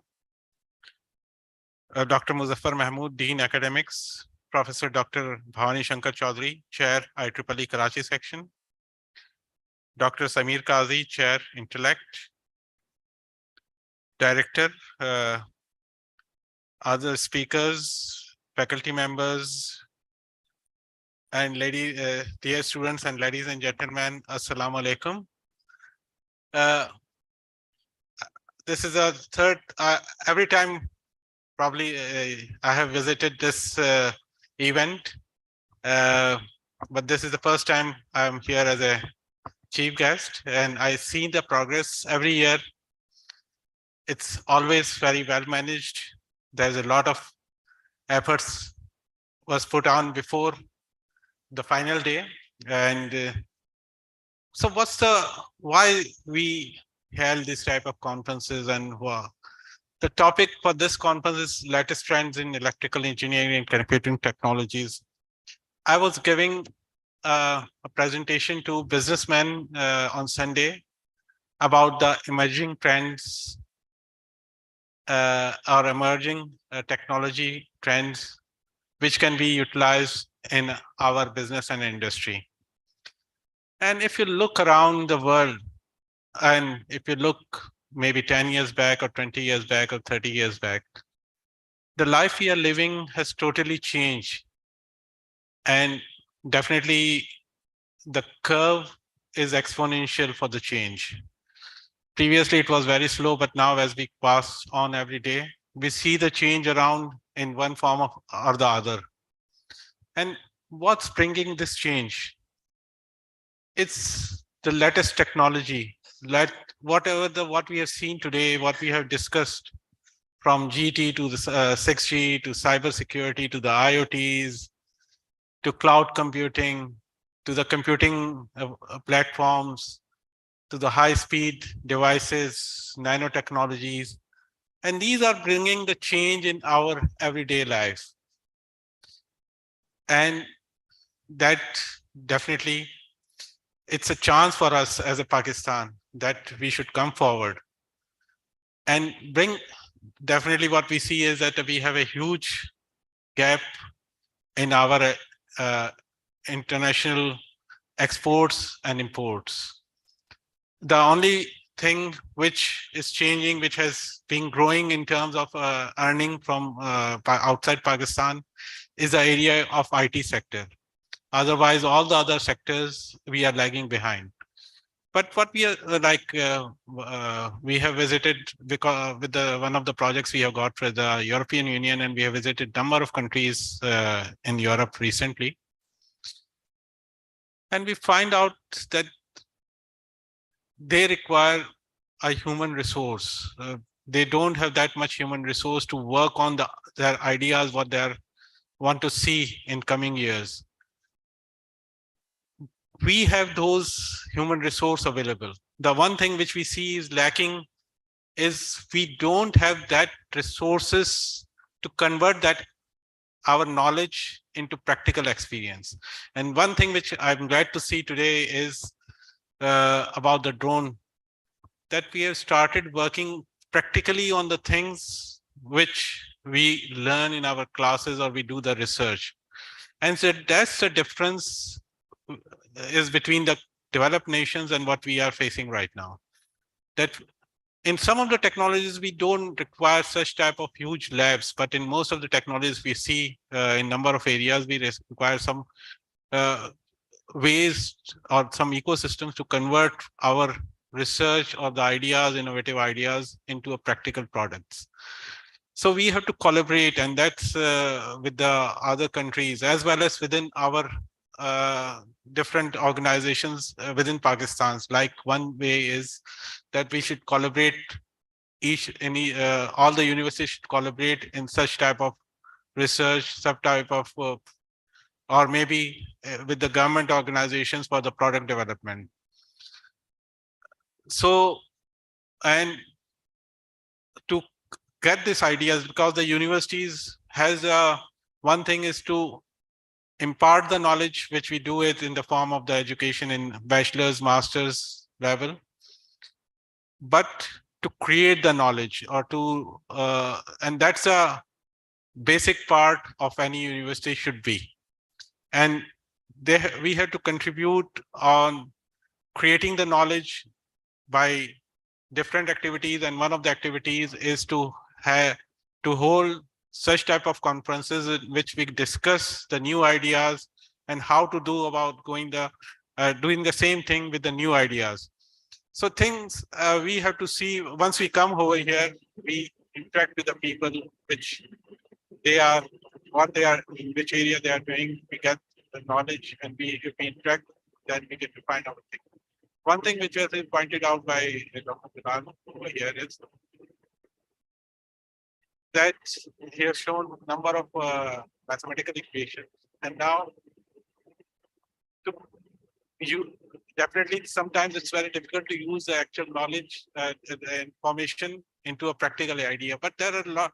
If we know how to go about it, like he has talked about the hardware or the with the computing powers available, which we can use. Similarly, the AI is changing a lot of things, and we can do a lot of things which was not possible previously, or with the new technologies or the emerging technologies, we can change around.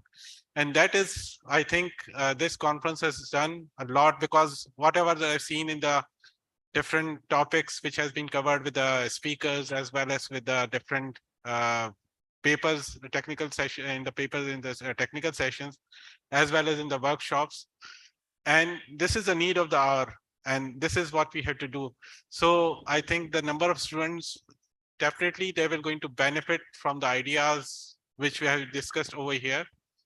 And I will request with them, or advise them, that go through it, and they can use this simple ideas into practical knowledge, and they will have definitely they will going to have a very bright future just by going into one of these ideas, digging into those ideas, and how to practically implement this thing. And that is what we have seen is the requirement for the day is. So at the end, I will like to congratulate the management of the university, as well as IEEE section, for giving the opportunities to organize such type of events. IEEE, I know when I've 20 years back, when I come here after graduation, and the activities they are doing right now has totally changed. They are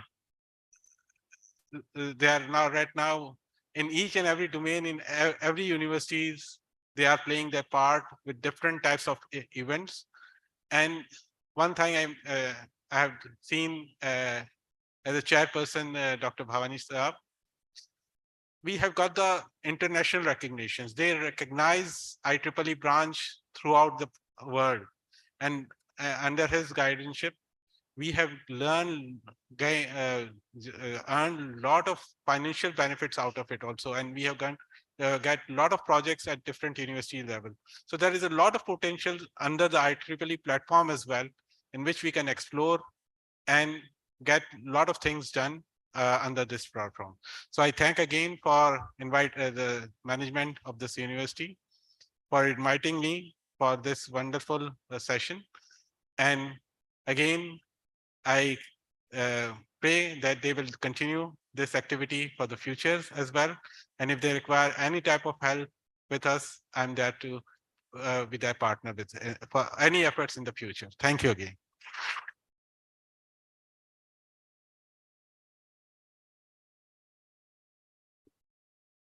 Now, I would like to call President KIET to come up on the stage, and I would request the chief guest to stay on the stage, and I would request the President to present the Shield of Honor to our Honorable Chief Guest, Dr. Waliuddin.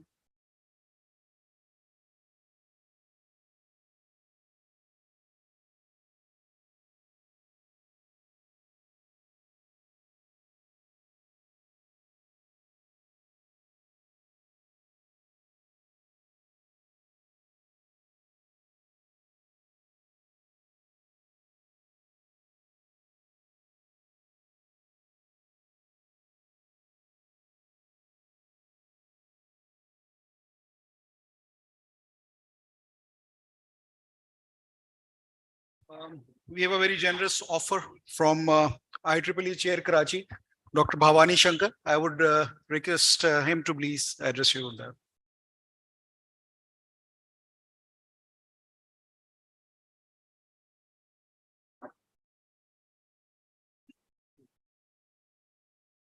that. Thank you, sir, for opportunity. Actually, I have been reminded by Professor Dr. Amir, who is the Dean of Faculty of Electrical Electronics Computer Engineering at Sir Syed University.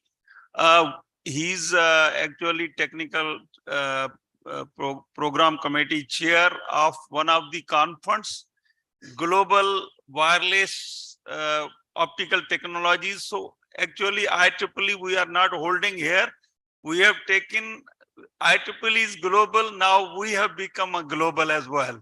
So Mehran University, Sir Syed University started having this global event in Spain, University of Malaga, Spain. They rely on us to organize conference there. So we have been helping them to organize conference in Spain. And that is helping us, our researcher, to get an opportunity to present paper there and have a networking there. So there is a special week, the date was 15 November. We can extend the date up to 5th December. And especially those who have actually published, I think everyone must be tired. So it's only 2 more minutes. So anyone who has got paper published, who has been author, presenter, keynote speaker in one of the one of the INTELLECT conference, we can extend the fee waiver 25% or whatever more, even we can go up to 50% if such case exists. And extend the date up to 5th December to have opportunity to more researcher to present paper internationally, globally. So being a general conference chair along with a Professor Pablo Otero, who is a Spanish professor and director of the wireless communication school there, we have been jointly organizing this event. Now third 2 years, Rifa International University. So 3 Pakistani universities, they have got a big footprint, and